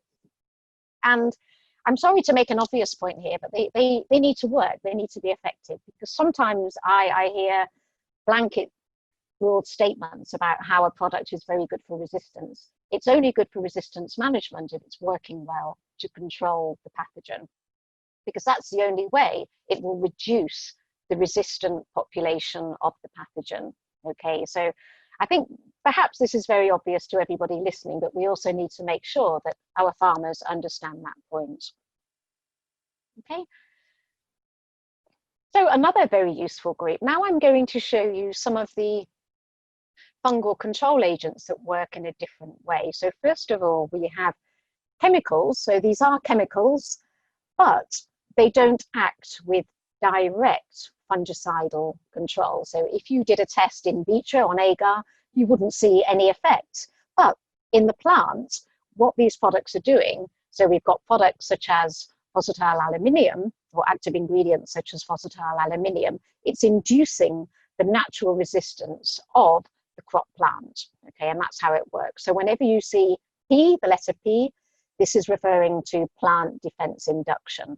And for sure, the resistance risk is very low. And you may be interested as well now to see that FRAC is also classifying microbials and biological control agents as well as plant extracts, okay? Because all of these different products work by inhibiting some sort of process in the fungus. It might be multiple enzymes or processes, or it might be one, but it's still important to recognize that we are doing something to inhibit some process that's essential in the pathogen. Okay, so we have a number of different types of, let's say, biocontrol, microbial biocontrol agents, as well as plant extracts. And maybe what I should emphasize, that this is quite new. This is one of the big areas of discussion now in the FRAC, and I have no doubt that it will change. We will have new discoveries about how these products work, and we may reclassify, but this is where we are at the moment. And of course, the same comments apply, as I just mentioned, for the multi-sites. They are useful, these products, for managing resistance, but they must be used correctly. And I think that's especially true when we look at biocontrol agents. Please make sure that labels are followed. They're not used in the same way as chemicals. Very often they have to be applied preventatively with a very carefully calculated interval between each application. Okay. So I think I've come to the end of my time there, and I hope that the information will be useful. I'm looking forward to your questions, and I really hope that we can have more discussion on this topic. So thank you very much again for your attention. I look forward to working with you on fungicide resistance management. Thank you, Susan, for your extensive, very well explained, presentation. So I think we have some questions here, Susan, for you. Number one question is, currently in Asia Pacific, which crops now is or are experiencing this concern on fungicide resistance, which are now prone or already have traces of expected resistance already? How is our industry doing now to solve this current concern? Great question, and I will have to be careful not to spend half an hour answering it because it's complicated, but there are, let's say, hotspots of resistance almost in every crop in every country. Okay, I think if you were to ask someone in Europe what's the problem, they would say our big problem is cereal fungicide resistance, and perhaps in Brazil they would say soybean rust has problems of fungicide resistance. But I think here in Asia, I think we are in the fortunate situation that we don't have any big catastrophe where fungicide resistance is preventing farmers from growing the crop and managing the disease. But having said that, we have some situations where we have to be very careful. I think you'll hear much more about bananas. So obviously black sigatoka is a very high risk situation. Many of you know very well that bananas are grown in a very favorable condition. It's like a monoculture, a monocrop, and the disease spreads throughout the year. So a lot of fungicide use is required. And of course, the particular variety is very susceptible to black sigatoka. So really, whenever we have that sort of situation, then resistance can happen. We have to be very careful in rice, particularly where rice blast is an important disease, because that's a pathogen which develops resistance quickly. Probably the other good example is in vegetables, because vegetables tend to be grown continuously, and in some countries they're grown more than 2 or 3 crops a year, and pathogens such as powdery mildew and downy mildew can develop resistance to fungicides quite quickly. So I think that's the short answer, but I'd be happy to come back with more detail after the presentation if anyone's interested. Okay, so another question for you, Susan. This is actually a question from a farmer. He uses a Mancozeb brand for his potato, to his potato plant for a month, then changes to another brand of Mancozeb. After using the other brand of Mancozeb, he noticed occurrence of late blight. His question: does alternating same AI of fungicide cause the disease occurrence? That's a great question, and I thank you very much for that. I think Mancozeb is a great product for managing resistance, okay? So you will never see resistance occurring to Mancozeb, okay? And it doesn't matter which brand, but I think what we have to be careful of here is that Mancozeb it's a protectant fungicide. It's a good product, but when you have a very severe infection of late blight, you need to think about probably using a more effective fungicide. So this is where you need to consider bringing in a different mode of action, not just for resistance management, but really more to be able to manage this very, very serious disease. So I would say using Mancozeb at the beginning of the season before the epidemic becomes serious is a very good plan. But what we also need is to think about using other tools which can help with managing late blight. But no, the brand should not make any difference to resistance. Having said that, from your own experience, I mean, it's important to use good brands which are, let's say, good formulations and so on, which will help to manage disease. Without knowing the brands, I can't make any comment, but I think, there are other considerations besides resistance management as well. Okay, I hope we answered your question, no? So another question, Susan. I'm just wondering if it is recommended to use products with 2 active ingredients, different MOA groups to better manage resistance. How about if the 2 actives in the same product have the same MOA? Is it recommended to be used as long as the pesticides used initially have different MOA grouping? Thanks. Yes, great question. And the answer here is it's one of the options. Absolutely, the FRAC recommends that to manage resistance, you have to have different modes of action, okay, throughout the season. Now, actually, it doesn't matter whether you're mixing two modes of action together or alternating them in a sequence. Both of these are okay. So absolutely, yes, mixing is one of the strategies for managing resistance. Again, both of the component active ingredients need to be effective against the target pathogen. Okay, maybe last question for you, Susan, okay. So considering the combination of risk factors for resistance development, pathogen risk, product risk, agronomic practice, how would it impact our current situation in the Philippines, where we have diverse crops per season and majority are smallholders, which also means that we have different decision makers in terms of crop protection strategies?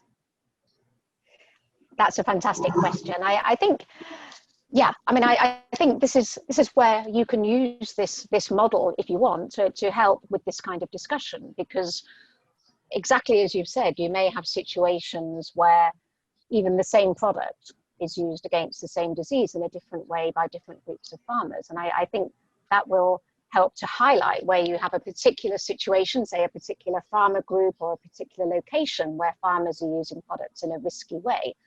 And by, let's say, by mapping this onto the risk matrix, it will help you to identify where you have a high risk situation. But I think with this risk matrix, it's not really a right or wrong. It's really saying what kind of situations do we have and where do we need to spend the most time. And I think whenever we have situations that are going into the orange and red zone, that's where we need to think, what can we do to mitigate the risk by giving farmers recommendations that will help to reduce that risk. Okay. Okay, thank you so much, Susan. There are still some questions here, but I think what we can do is we can send it to you by mail, and then you can reply to this question, Susan, okay? I will be delighted to do that. Thank you. Thank you again very much, Susan, for your time. No, and so back to you, Jerwin, please. Thank you very much, Ms. Florence and Dr. Susan Knight, for that very interesting and very engaging topic. And also thank you for taking the time to answer the inquiries of our participants this morning.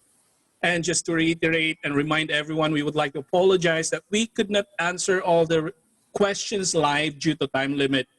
But our resource speakers and panelists are going to be answering all your questions in the background one by one. So, all right, so stay tuned. Okay, so right about now, let me call on the Executive Director of Croplife Philippines to introduce to us our third and last resource speaker this session. Ladies and gentlemen, Director Ed De Luna. Thank you very much, Jerwin. It's my privilege to introduce the next speaker in today's webinar.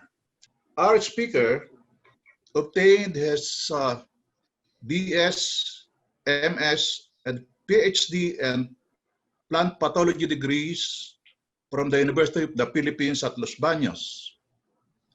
He is currently the Vice President for Research and Development of the Tagum Agricultural Development Company, Incorporated. Our resource speaker has 27 years of work experience in the banana industry, mainly dealing with the disease management of black sigatoka, prickle, fusarium wilt, bacterial wilt, bunchy top, black mosaic, and other pre-harvest and post-harvest diseases.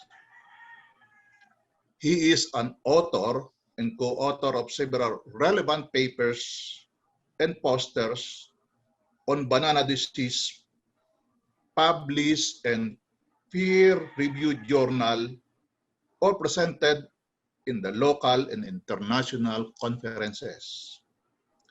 He is an active member of FRAC Banana Working Group, FAO World Banana Forum, TR4 Task Force, Pro-Musa Crop Protection Working Group,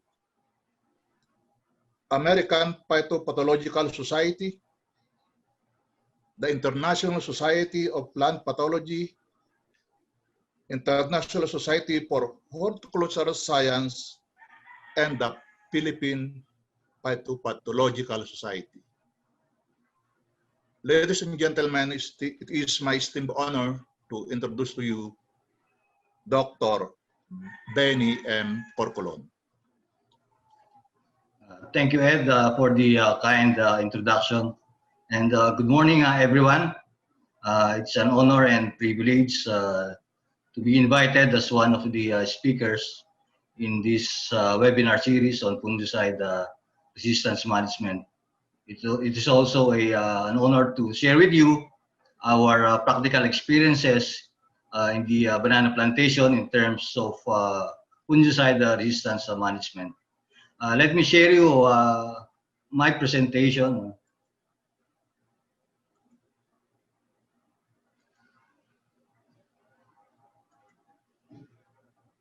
So the topic assigned to me this morning is about the general principles of fungicide resistance management in commercial banana plantation. I'll be talking more about the black sigatoka disease because this is the major problem in the banana industry. In fact, Dr. Knight also mentioned that this is a high risk in terms of resistance development. I'll be talking also about the general fungicide resistance management strategies that we are employing in the plantation, and of course the fungicide resistance monitoring activities that we have in our plantation. Let me talk about black sigatoka disease for those who are not very familiar with this particular disease. This is a fungal disease. It is caused by Pseudocercospora pidgeensis, also known as Mycosphaerelia pidgeensis. It is considered as the most damaging and costly disease of banana because its control accounts for about 25% of the total cost of production for a box of banana. It usually affects the leaves of the banana plants by destroying the foliage very rapidly if there are no control measures that will be applied. Of course, growth and yield are affected because of the reduction in the photosynthetic area. And subsequently, the quality of the fruits will also be affected. This is a widely distributed disease globally.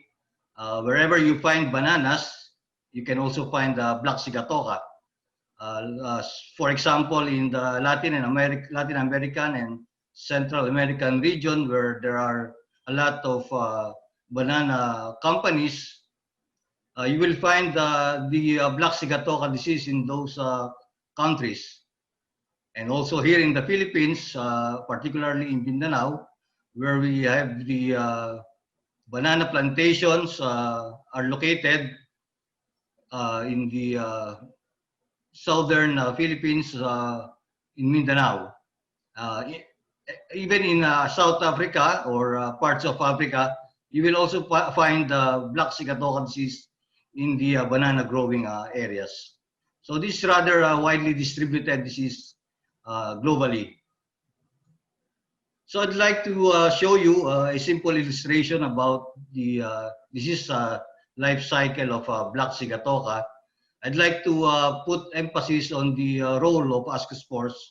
I'll be mentioning it repeatedly during the succeeding slides, the importance of ascospores in terms of development of resistance and also in terms of resistance monitoring. If you have areas or banana plants that are severely infected with black sigatoka, and you will find necrotic spots, you will also find a lot of ascospores produced in the perithecia of the pathogen. And in the presence of enough moisture, these are being ejected or dislodged in the perithecia, and will be blown by the wind, carried by the air, and deposited in a healthy banana plant. The most vulnerable part of the leaves are usually the unfurling leaf or the youngest leaves of the banana plant. Once the ascospore is deposited, this germinates and penetrates through the stomata of in the leaf. It will take about 14 to 21 days for us to be able to see the earliest visible symptom of Sigatoka disease, which is a chlorotic speck. This chlorotic speck will develop into spots, and then later on, these will coalesce and develop into necrotic spottings, or what we call matured spots. So this is the life cycle until it is being completed and produced again ascospores, or in some cases it also produces conidia. But more importantly, ascospore is the major source of inoculum because these more produced abundantly by the pathogen. So I'd like to show you this slide. This is I used actual photos of leaves infected with Sigatoka. These are the areas with matured spots, infected leaves that already coalesced and already producing a lot of ascospores. As I have said, this will be deposited in a healthy plant, especially on the youngest unfurling leaf, and this will undergo the stages of Sigatoka development from the chlorotic speck until the spot is being produced as a manifestation of the symptom of the black Sigatoka pathogen.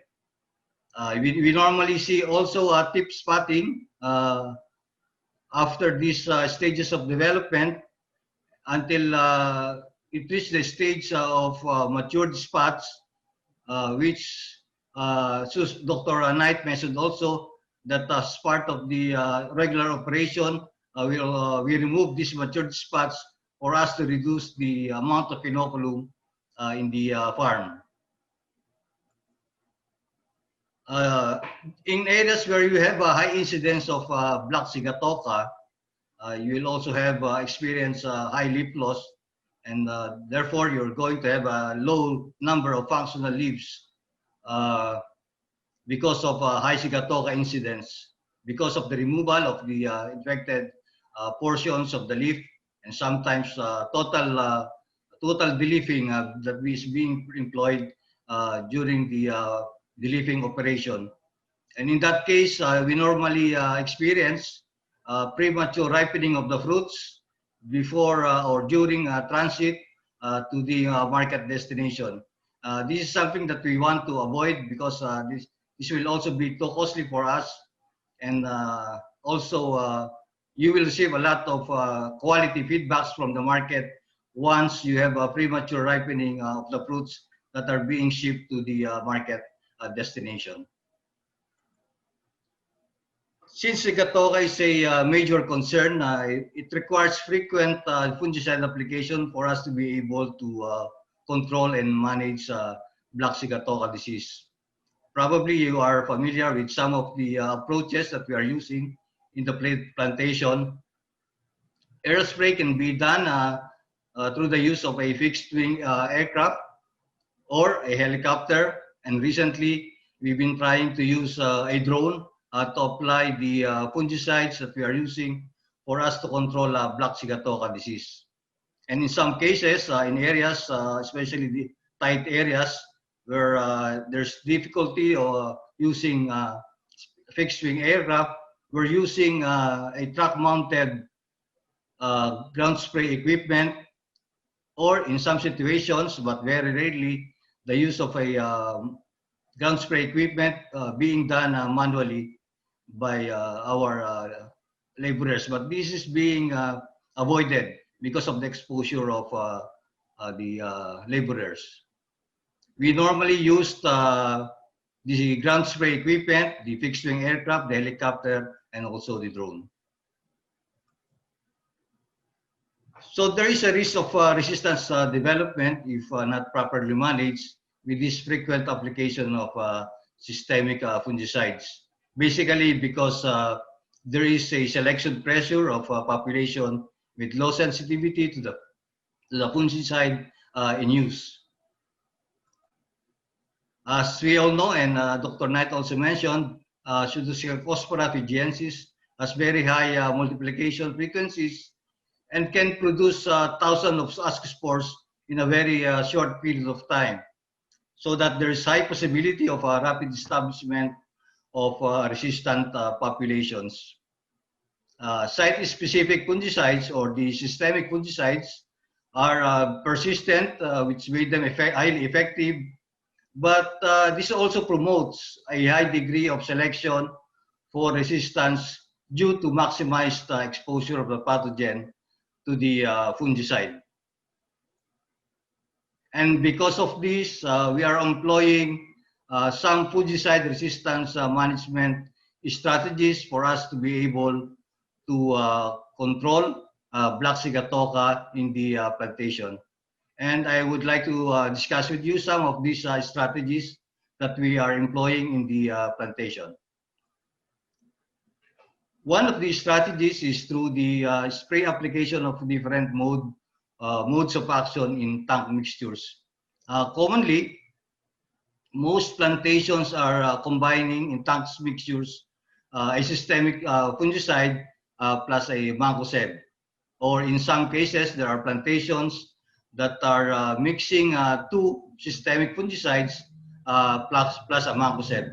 But of course, we need to follow the guidelines set by FRAC in terms of the recommended rates and also in terms of the number of sprays that we can use in the program. Another strategy will be alternation between non-cross resistant fungicide classes.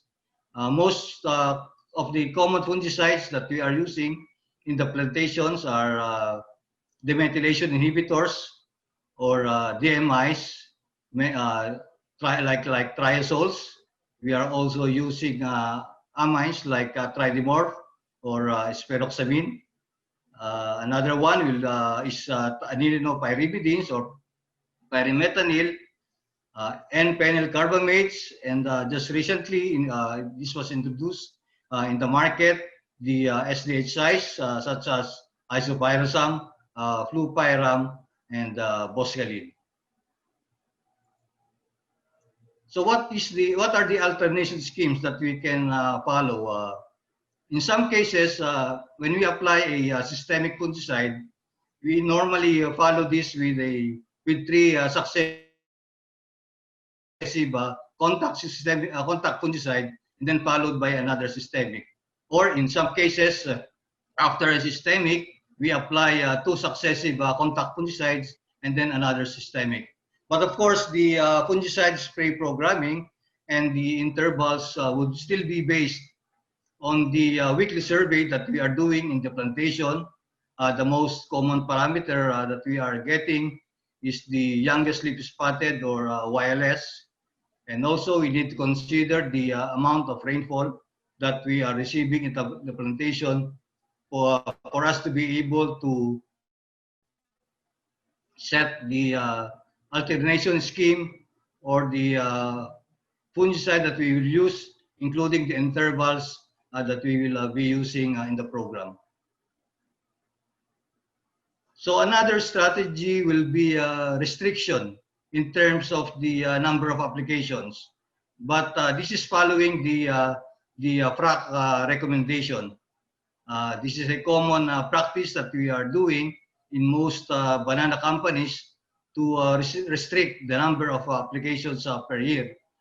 We are using the guidelines set by FRAC as our Bible in terms of spray programming. This table is a table lifted from the FRAC website. This just shows you the FRAC guideline in terms of application of the different fungicide classes. Like for example, for the methylation inhibitors or DMIs, FRAC recommendation is to use this only in mixtures and only in full alternations. So the maximum number of applications that can be used will only be 8 spray applications and not more than 50% of the total number of the sprays. Another example, for example, is for amines. Fungicide, FRAC recommendation is both solo and mixture, but mixtures is being preferred. In the case of our plantation, we normally use a mixture of an amine plus a contact or mancozeb in our spray formulation. Block of 2 consecutive sprays can be used as recommended by FRAC, but full alternation is preferred. Unlike DMIs, the number of applications being recommended by FRAC is about 15 spray applications. In the case of QOIs, for example, this is only applied only in mixtures and only in full alternation. So far, the recommended number of spray applications is only 3, and not more than 33% of the total number of sprays within the year. So there are other fungicide classes in which FRAC has set a guideline also. Recently, as I've said, SDHI was introduced in the banana industry. So the current recommendation for SDHI is to apply it only in mixtures and only in full alternation. So the numbers of sprays being recommended is 3 and not more than 33% of the total number of sprays in a year. So for multi-site, even FRAC Banana Working Group has a recommendation also for multi-site. It can either be through solo application or through mixtures, and no restrictions, but it should follow the manufacturer's label. Also for biologicals, either in solo or mixtures, following the manufacturer's label. You can see in the note below that there's a FRAC note also that some of the single site fungicide that we are using should be preferably applied during low disease pressure periods, and sprays must be separated by at least 3 months, and in some cases it must be separated by at least 6 weeks. What is important also is to apply this preferably at the onset of the annual disease progress curve. As mentioned by Dr. Knight, it should not be delayed. It shouldn't be during that time that the disease or the pathogen is on its exponential phase, because it would be very difficult to control Sigatoka once it's already in that phase. So one of the strategies also that was employed by the banana industry is the synchronization of application of fungicide from the same class. We did it in the case of strobilurin. There was an agreement among the banana companies through the technical committee of PBJ to set a 3-month strobilurin free period during the time that strobilurin was still being widely used in the plantation. So this is an agreed resistance management strategy by the Banana Growers Association. So that time we set February, March, and April as the 3-month strobilurin free period. So I'd like to show you the table also lifted from the FRAC website, showing you the categorization in terms of product performance of some of the major fungicide classes in the banana cropping. We can see here the different fungicide classes. BCM are the benzimidazoles, the methylation inhibitors, the amines, QUIs, anilonopyrimidines, SDHIs, guanidines, and N-penyl carbamates.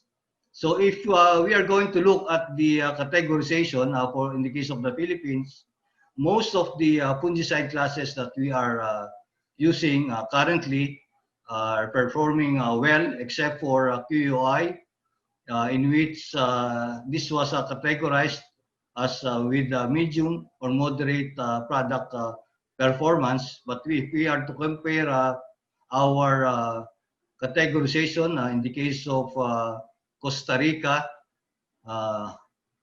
it's already low for the benzimidazoles, medium for DMIs, and low for QOIs. No categorization in the case of benzimidazoles for the Philippines because this is no longer being used in the banana industry. We are at par with Ecuador in terms of categorization, almost similar categorization also for QOIs, 2 for Ecuador and 2 for the Philippines.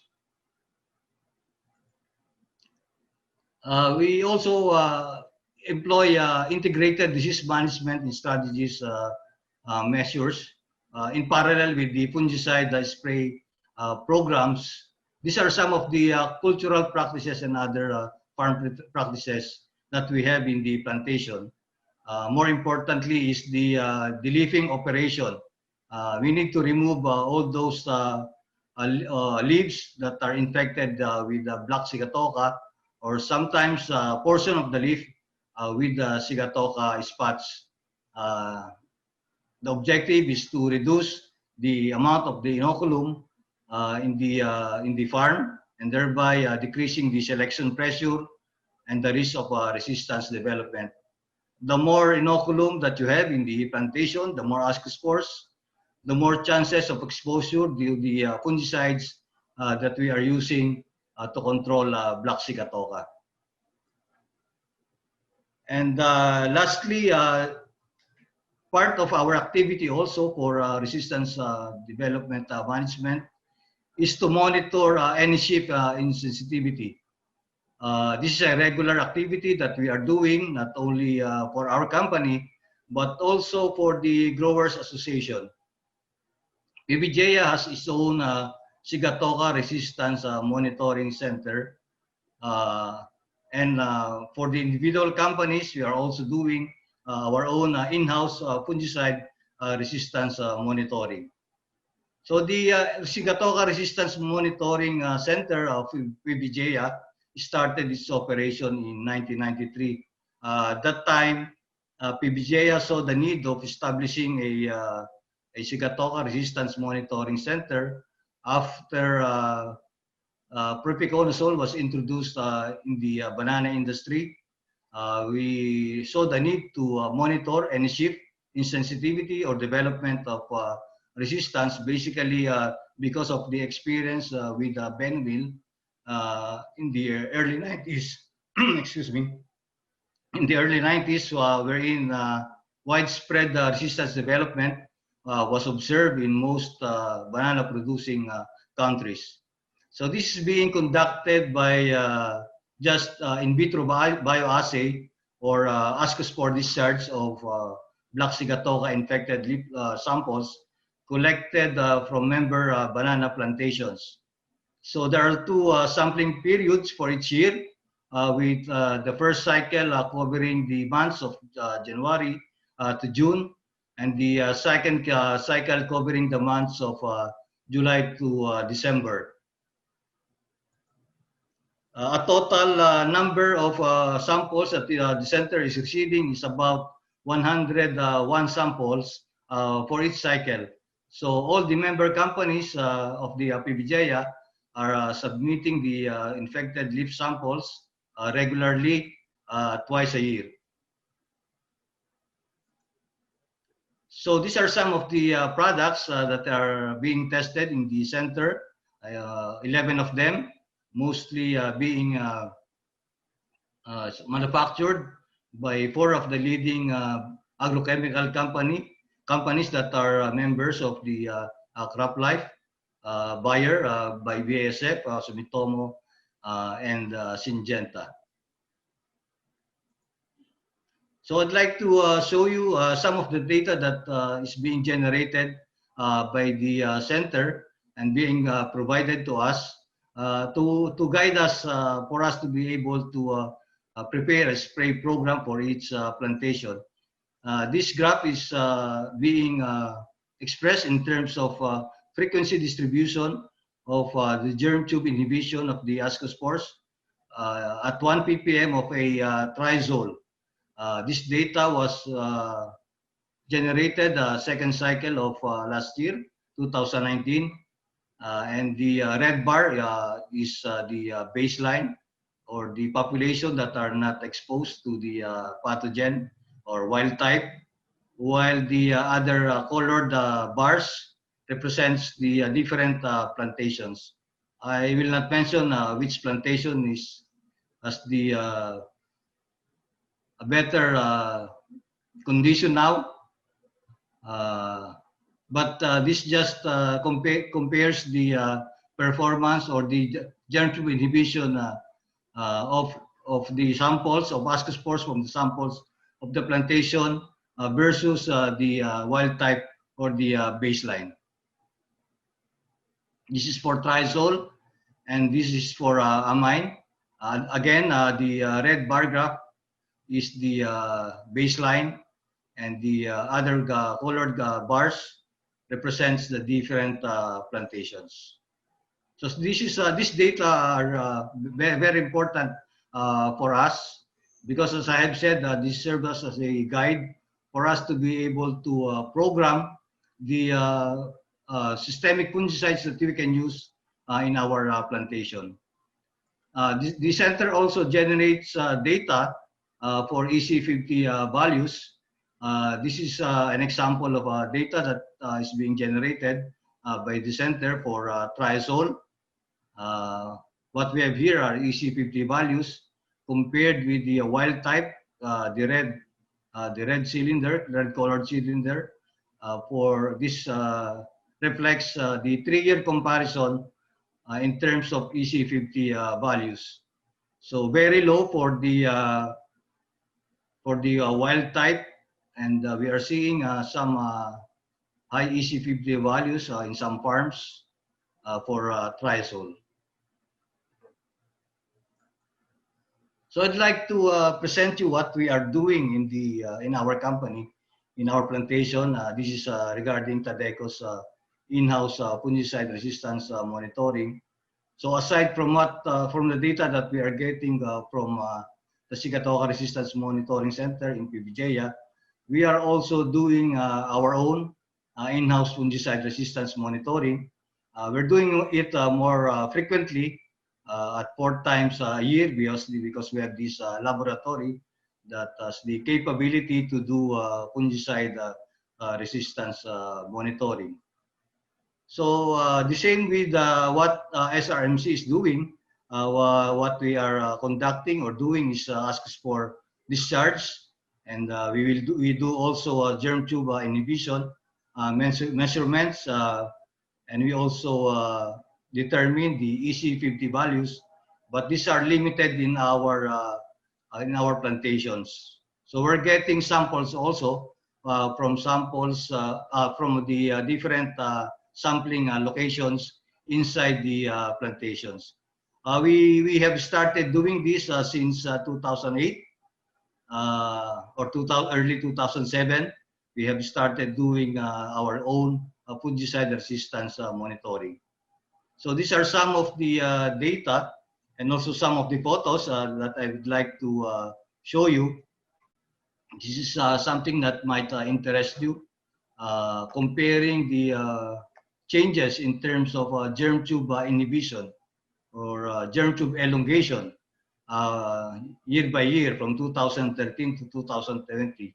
So this is for triazole at 1 ppm. In 2013, we observe shorter germ tube elongation from 2013. But if you will compare it with the recent photo of 2019 and 2020, we can see that there's a long elongation already of the germ tube when exposed to triazole at 1 ppm, longer than what we observed in the 2013 photo.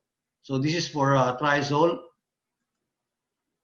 And we also tried to compare the number of cycles that we have used versus the average germ tube inhibition or reduction that we are getting out of our resistance monitoring.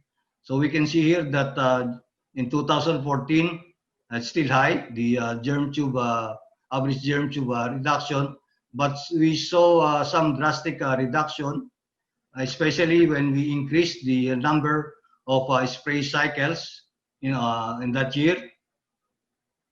We saw drastic reduction, but we tried to also reduce the number of cycles as part of the resistance management strategy for the last, since 2017 and 2019.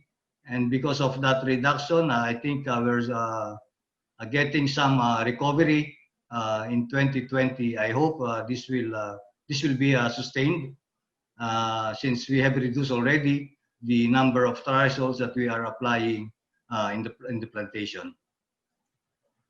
So this is in the case of amine fungicide. You will notice also here almost suppressed, no more elongation of the germ tube in most of the population from the samples or ascospores. Also for 2014, there are some individual population that has elongated already. But if we are to compare it with 2020, not as long as the germ tube elongation from the previous slides in triazoles, but we are seeing already 2019 and 2020 some changes compared with 2013 photos that we have generated. And this is also a graph showing you the average germ tube reduction for amines, comparing with the number of cycles.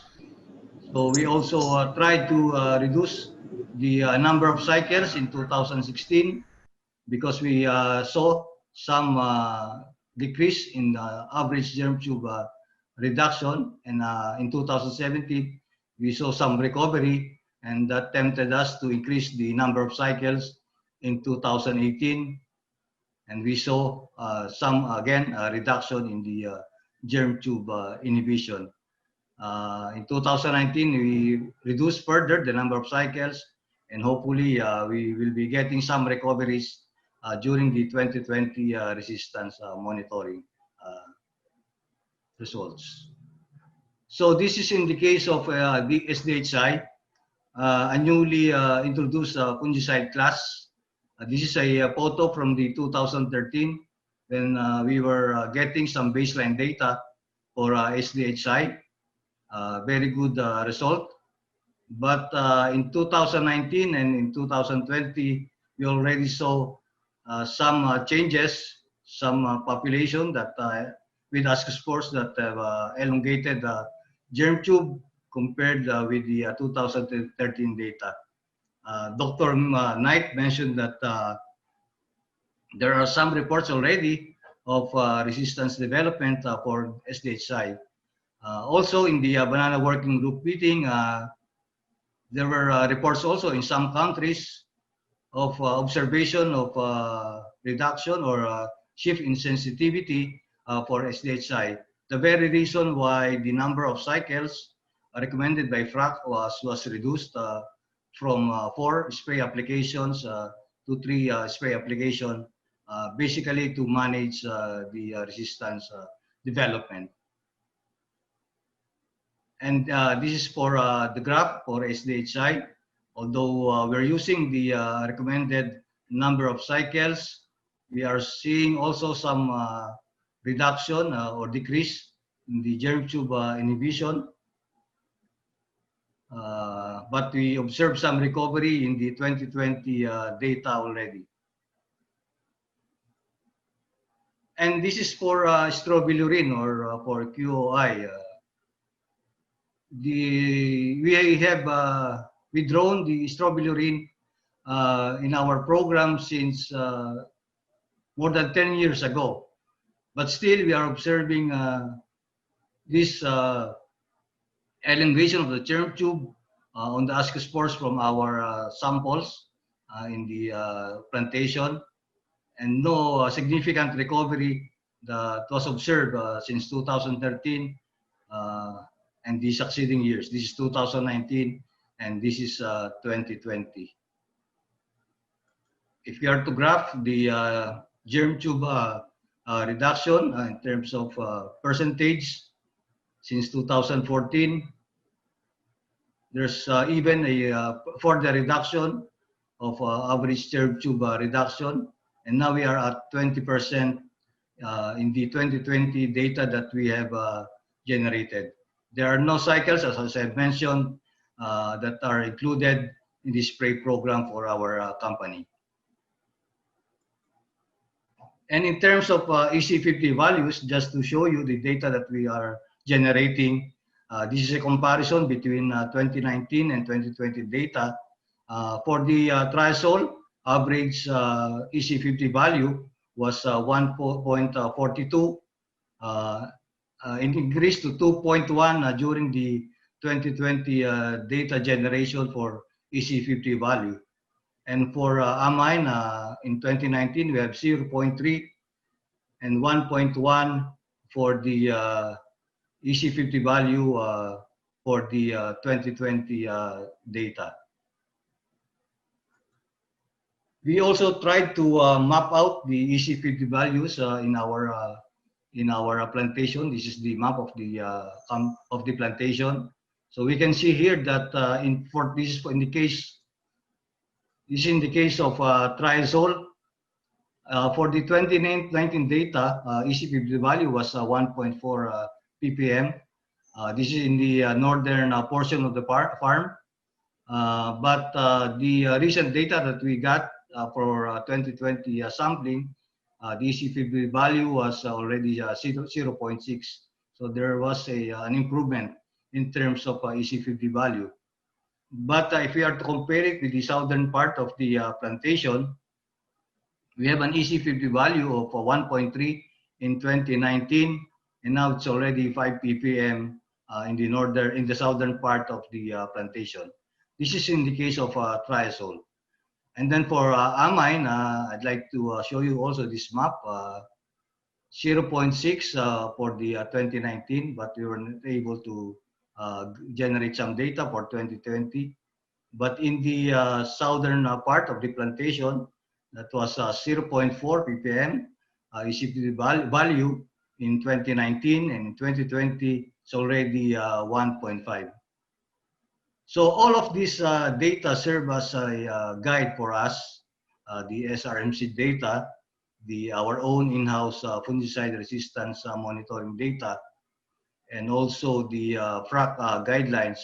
These guidelines serve as a guide for us to program the single site or site-specific fungicides or systemic fungicides that we can use in the plantation, including the positioning of the fungicide, including the spray intervals that we can use in the plantation. So this slide was also lifted from the FRAC website. This is a comparison on the fungicide sensitivity for major chemical classes in bananas. All of these data that are lifted from the FRAC website are output of the banana working group. So these are output of the discussions that we had during that banana working group meeting. The last one was 2018. We're supposed to meet this year, but because of the pandemic, the meeting was postponed for a later date. So this is a comparison in terms of fungicide sensitivity.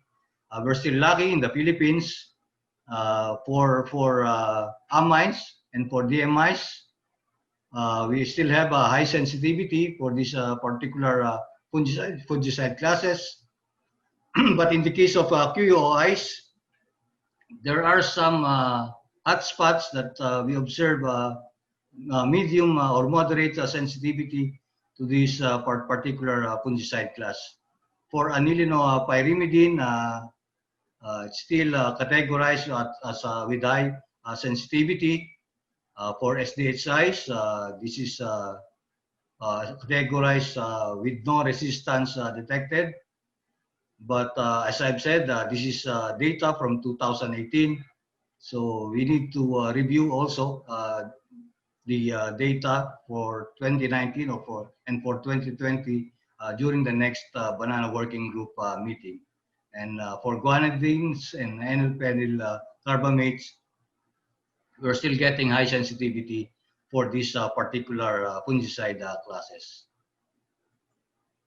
So that would be my last slide. I'd like to acknowledge the contribution of these groups for this presentation. They provided me with some of the data, the Sagatoa Resistance Monitoring Center of PBJA, and our team in Tadeco, the Tadeco Disease Diagnostics and Services Laboratory, and of course Croplife for the giving me the chance to present some of our practical experiences here in the banana industry. And thank you for your attention. All right, daghang salamat Dr. Benny for that very informative presentation, and also thank you for sharing us the fungicide management strategies that you are taking in your banana plantation. And now let's proceed to the question and answer portion of the program. But before that, I'd like to remind everyone that due to the limited time that we have, we are just going to be entertaining about 3 to 5 questions only. So if there is something that's bothering you related to the topic, just type in your questions at the Q&A tab found at the bottom of your screens.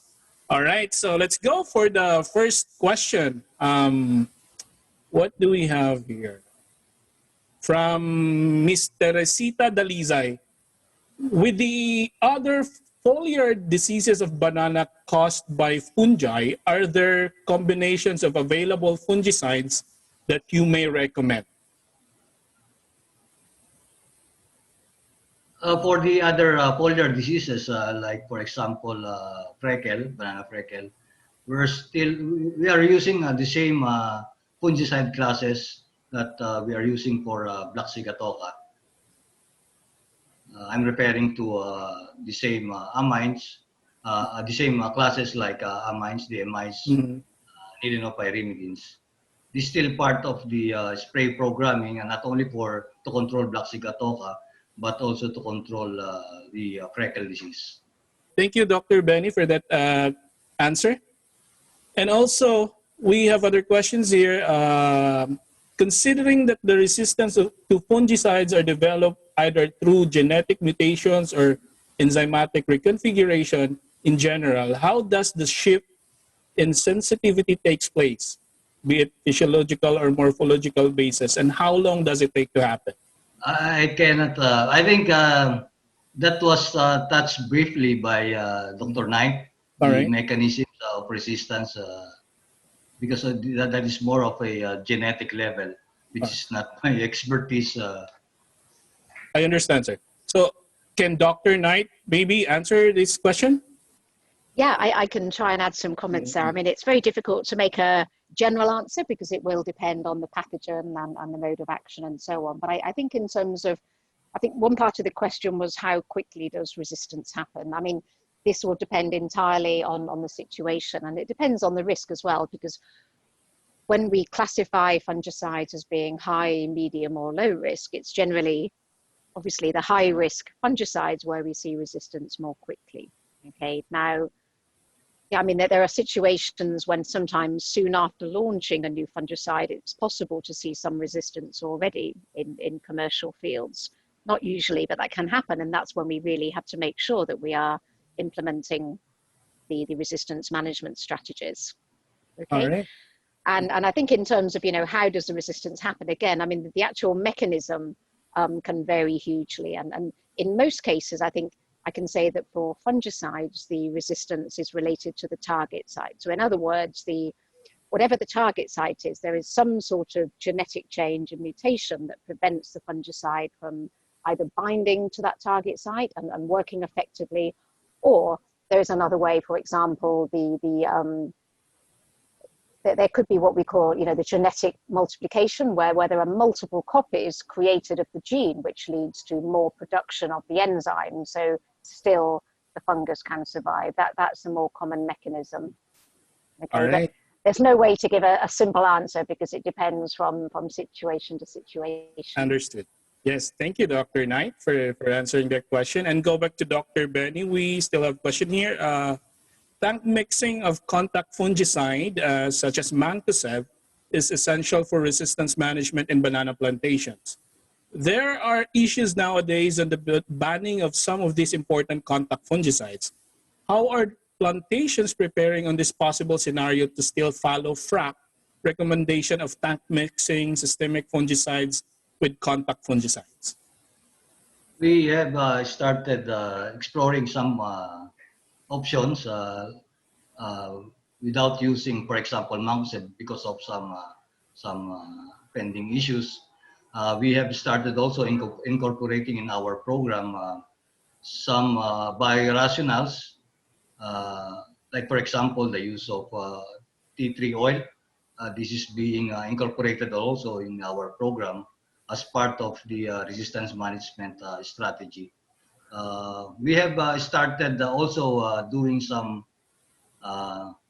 experiments and trials, trying to screen out some biological products that we can use probably in the future to be incorporated in our program. Mm-hmm. Because sooner or later, we are aware here in the plantation, sooner or later that some of the products will be eventually out of the market because of some issues. All right. Thank you, Dr. Benny, for that. And I think we still have a lot of questions here? Just a comment regarding the graph of germ tube reduction and number of cycles. Shouldn't the x-axis be on the per quarter basis so that we are not comparing apples to oranges, and to accurately depict the effect of cycle on germ tube reduction, unless the same result trends will be observed? So it was just, we just tried to compare the number of cycles because, as I have said, this also serves as a guide whether to reduce the number of cycles once we observe any reduction in terms of germ tube inhibition. It can be done in a different manners, but so far in our own interpretation and also our own interpretation of the data that we are getting, we just compared the number of cycles with the data from the germ tube inhibition that we are getting from the fungicide resistance monitoring results. Understood, sir. Thank you. And that's about it. Thank you very much, Dr. Benny Corcolon, for sharing your time and your expertise to all of us this morning. It is a pleasure. Yep, it is a pleasure, sir, having you here being part of the program. And now, as we move closer towards the end of the program, please allow me to call again the Executive Director of Croplife Philippines to give us the final message and his insights on what's going to be the next step for us after these 3 sessions of pesticide resistance management. Again, ladies and gentlemen, Executive Director Ed De Luna. Sir? Thank you very much, Jerwin, and good noon. Good noon. To every one of us. First, I would like to express, on behalf of Croplife Philippines, our sincerest thanks and appreciation to our three resource speaker for today, Ms. Victoria Ermita, Dr. Susan Knight, and of course, Dr. Benny Corcolon, for sharing their knowledge and expertise on their respective topics to our participants, which I think are delivered competently well and understood by our participants. In token of our gratitude, we would like to again express our sincerest appreciation to you. So I'll be sending your respective certificates via your email addresses. And of course, we would like also to thank our participants. At this very moment, we still have 271 participants on the line. We peak at about 302. It's pretty nice. It's a good attendance actually. So thank you very much for spending your time with us in this third session of our webinar series on mode of action labeling and resistance management. As explained by Jerwin at the opening of the program, we already did webinars prior to this one on insecticide and herbicide resistance management. Actually, this is the third part. And there are lots of requests that I read in the chat box. For the participants, don't you worry. We will send you your respective copies of this presentation in your email ad, and you can also access it in our website, in our Facebook account, which Gerwin will announce later before we close the program. So our sincerest thanks also to our colleagues from the academe, from the national government agencies, the bureaus of the Department of Agriculture. Thanks for attending this webinar. And special appreciation to our students from the different colleges and universities who participated into this today's webinar. As this is the third and last session of our webinar series, before I forget, I would like to again reiterate our thanks and appreciation to Director Willie Roldan and his group from the Fertilizer and Pesticide Authority for sticking with us in the 3 sessions that we have. Your inspirational talks and your sharing of insights are very important, so that, as what you said, the pesticide industry and our member companies can contribute in building that blocks that will lead to ensuring food security and sustainability in our country amidst the challenges that we are facing now. So thank you very much to your group.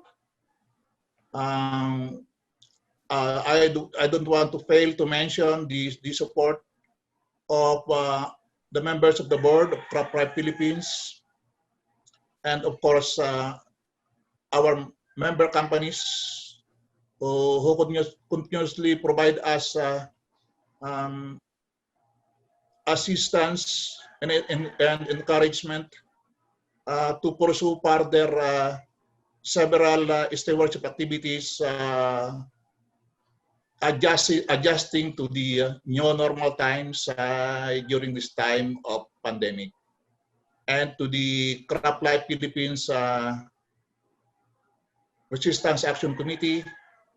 Thank you very much. I would say you all did a great job for pushing through and ensuring the success of our webinars despite some limitations we encountered along the way. So I'll just take the cue from the opening statement of our President, Bing Tiborcio, and of course reinforced by Director Roldan in his inspirational message. What after this webinar? What we shall do now? So how can we reach as many stakeholders as possible, especially the farmers, so that the insights and the knowledge that you gain today will be properly communicated to them. This will apply to, I am not only talking of today's webinar, but I think this way forward will summarize our actions insofar as mode of action labeling and insecticide, pesticide, herbicide, and fungicide resistance management is concerned. The topics are quite comprehensive enough, but the challenge would be how we can convey or have the farmers understand the several topics, issues, and strategies insofar as mode of action labeling and resistance management is concerned. The first thing we shall do is to produce simplified training module and information materials. We shall be making use of the social media for this purpose. And actually, these materials can be accessed in our Facebook page and web page. And the most important thing that we shall do is to populate the dealers' stores with flyers, brochures, and posters that are easy to understood, so that these dealers and their assistants will be able to share this to their client farmers. We have started this item initially, but we'll do more initiatives to train the dealers and store assistants, distributors, the local government technicians, and the agricultural students on mode of action labeling and resistance management. Because we believe that they will be our effective partners on the ground in cascading these informations to our farmers. I would like to emphasize that good enough for the plantation, as presented by Dr. Benny Corcolon, they have a pretty much organized approach insofar as fungicide resistance management is concerned. Well, that's we appreciate that. That's a plantation managed approach. But I think the team who attended today's webinar should focus more on the smallholders. There are a lot of smallholder farmers, tending about 0.5 hectares to 3 hectares, unorganized at that, who may not have the privilege or access to information or knowledge as our colleagues and brothers in the plantation industry is concerned. That would be now our challenge is now to reach out to them, employ some strategies, maybe on a cluster approach, so that we can make some impact insofar as cascading disinformation is concerned. Number three is there's a question, I think, that asking for legislation to force companies to, if I remember it right, to force companies to implement or to follow mode of action labeling. Well, that's a policy already by our regulatory agency, Fertilizer and Pesticide Authority, beginning July 2, 2020. That's why we have this series of webinar. And now the industry's compliance with that is expected, so there's no need of legislation because regulations are in place. So it's not only the companies but also the dealers who should take the lead in sustaining industry initiative, so that we will be able to comply with this government regulation on mode of action labeling via your field people, via your network of distributors and dealers. There are lots of attendees from the government sector, from our colleagues from the local government units and the various offices of the Department of Agriculture. Our request is you also help us in mainstreaming mode of action labeling and resistance issues in the government extension curriculum on pest management. This is very important because the LGUs has the vast network of extension specialists down to the provincial, municipal, and barangay levels who can very well assist us, the industry, in mainstreaming mode of action labeling as part of the extension curriculum on pest management. And of course, because we are under a new normal, maximize the use of social media and other means of virtual meetings. From our participants, from the academy, especially from the state colleges and universities, as far as Mindanao, Sulu, Agusan, and up north. Actually, I think next month, Croplife Philippines will be organizing specific sessions for you, so that other students who were not able to participate in this webinar could access the same information. So when the situation normalizes, expect that more face-to-face meetings and interactions with the farmers will be conducted, because they are actually the end user of all this information, so they must be properly informed. So again, thank you very much to everyone. I'm giving back to you the time, Gerwin, for the closing this webinar that we have today. Thank you very much. All right, sir. Thank you very much, Director Ed. And that's it, ladies and gentlemen.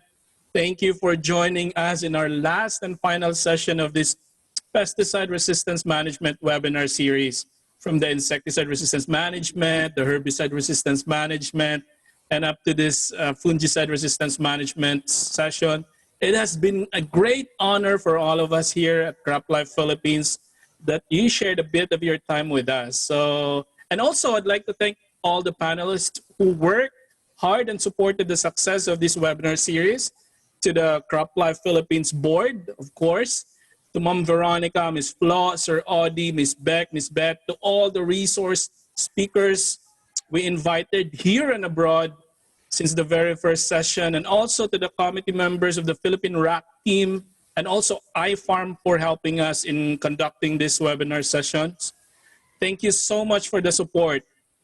And yes, this might be the last session of this pesticide resistance management webinar series, but this is definitely not the last webinar that Croplife Philippines is going to present.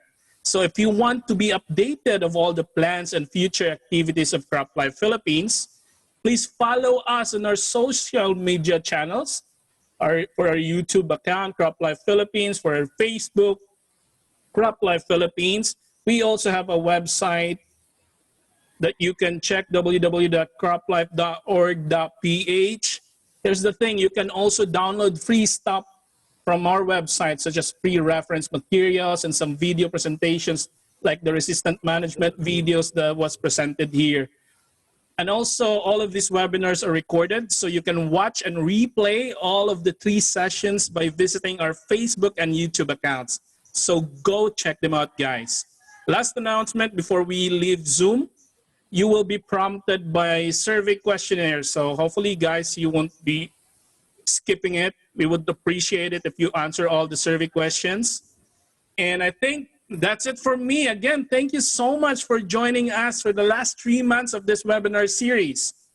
It's been truly an honor. So stay safe, stay healthy, and God bless everyone. This has been your host. This is Jerwin Isarza, now signing off. Bye. Thank you, guys.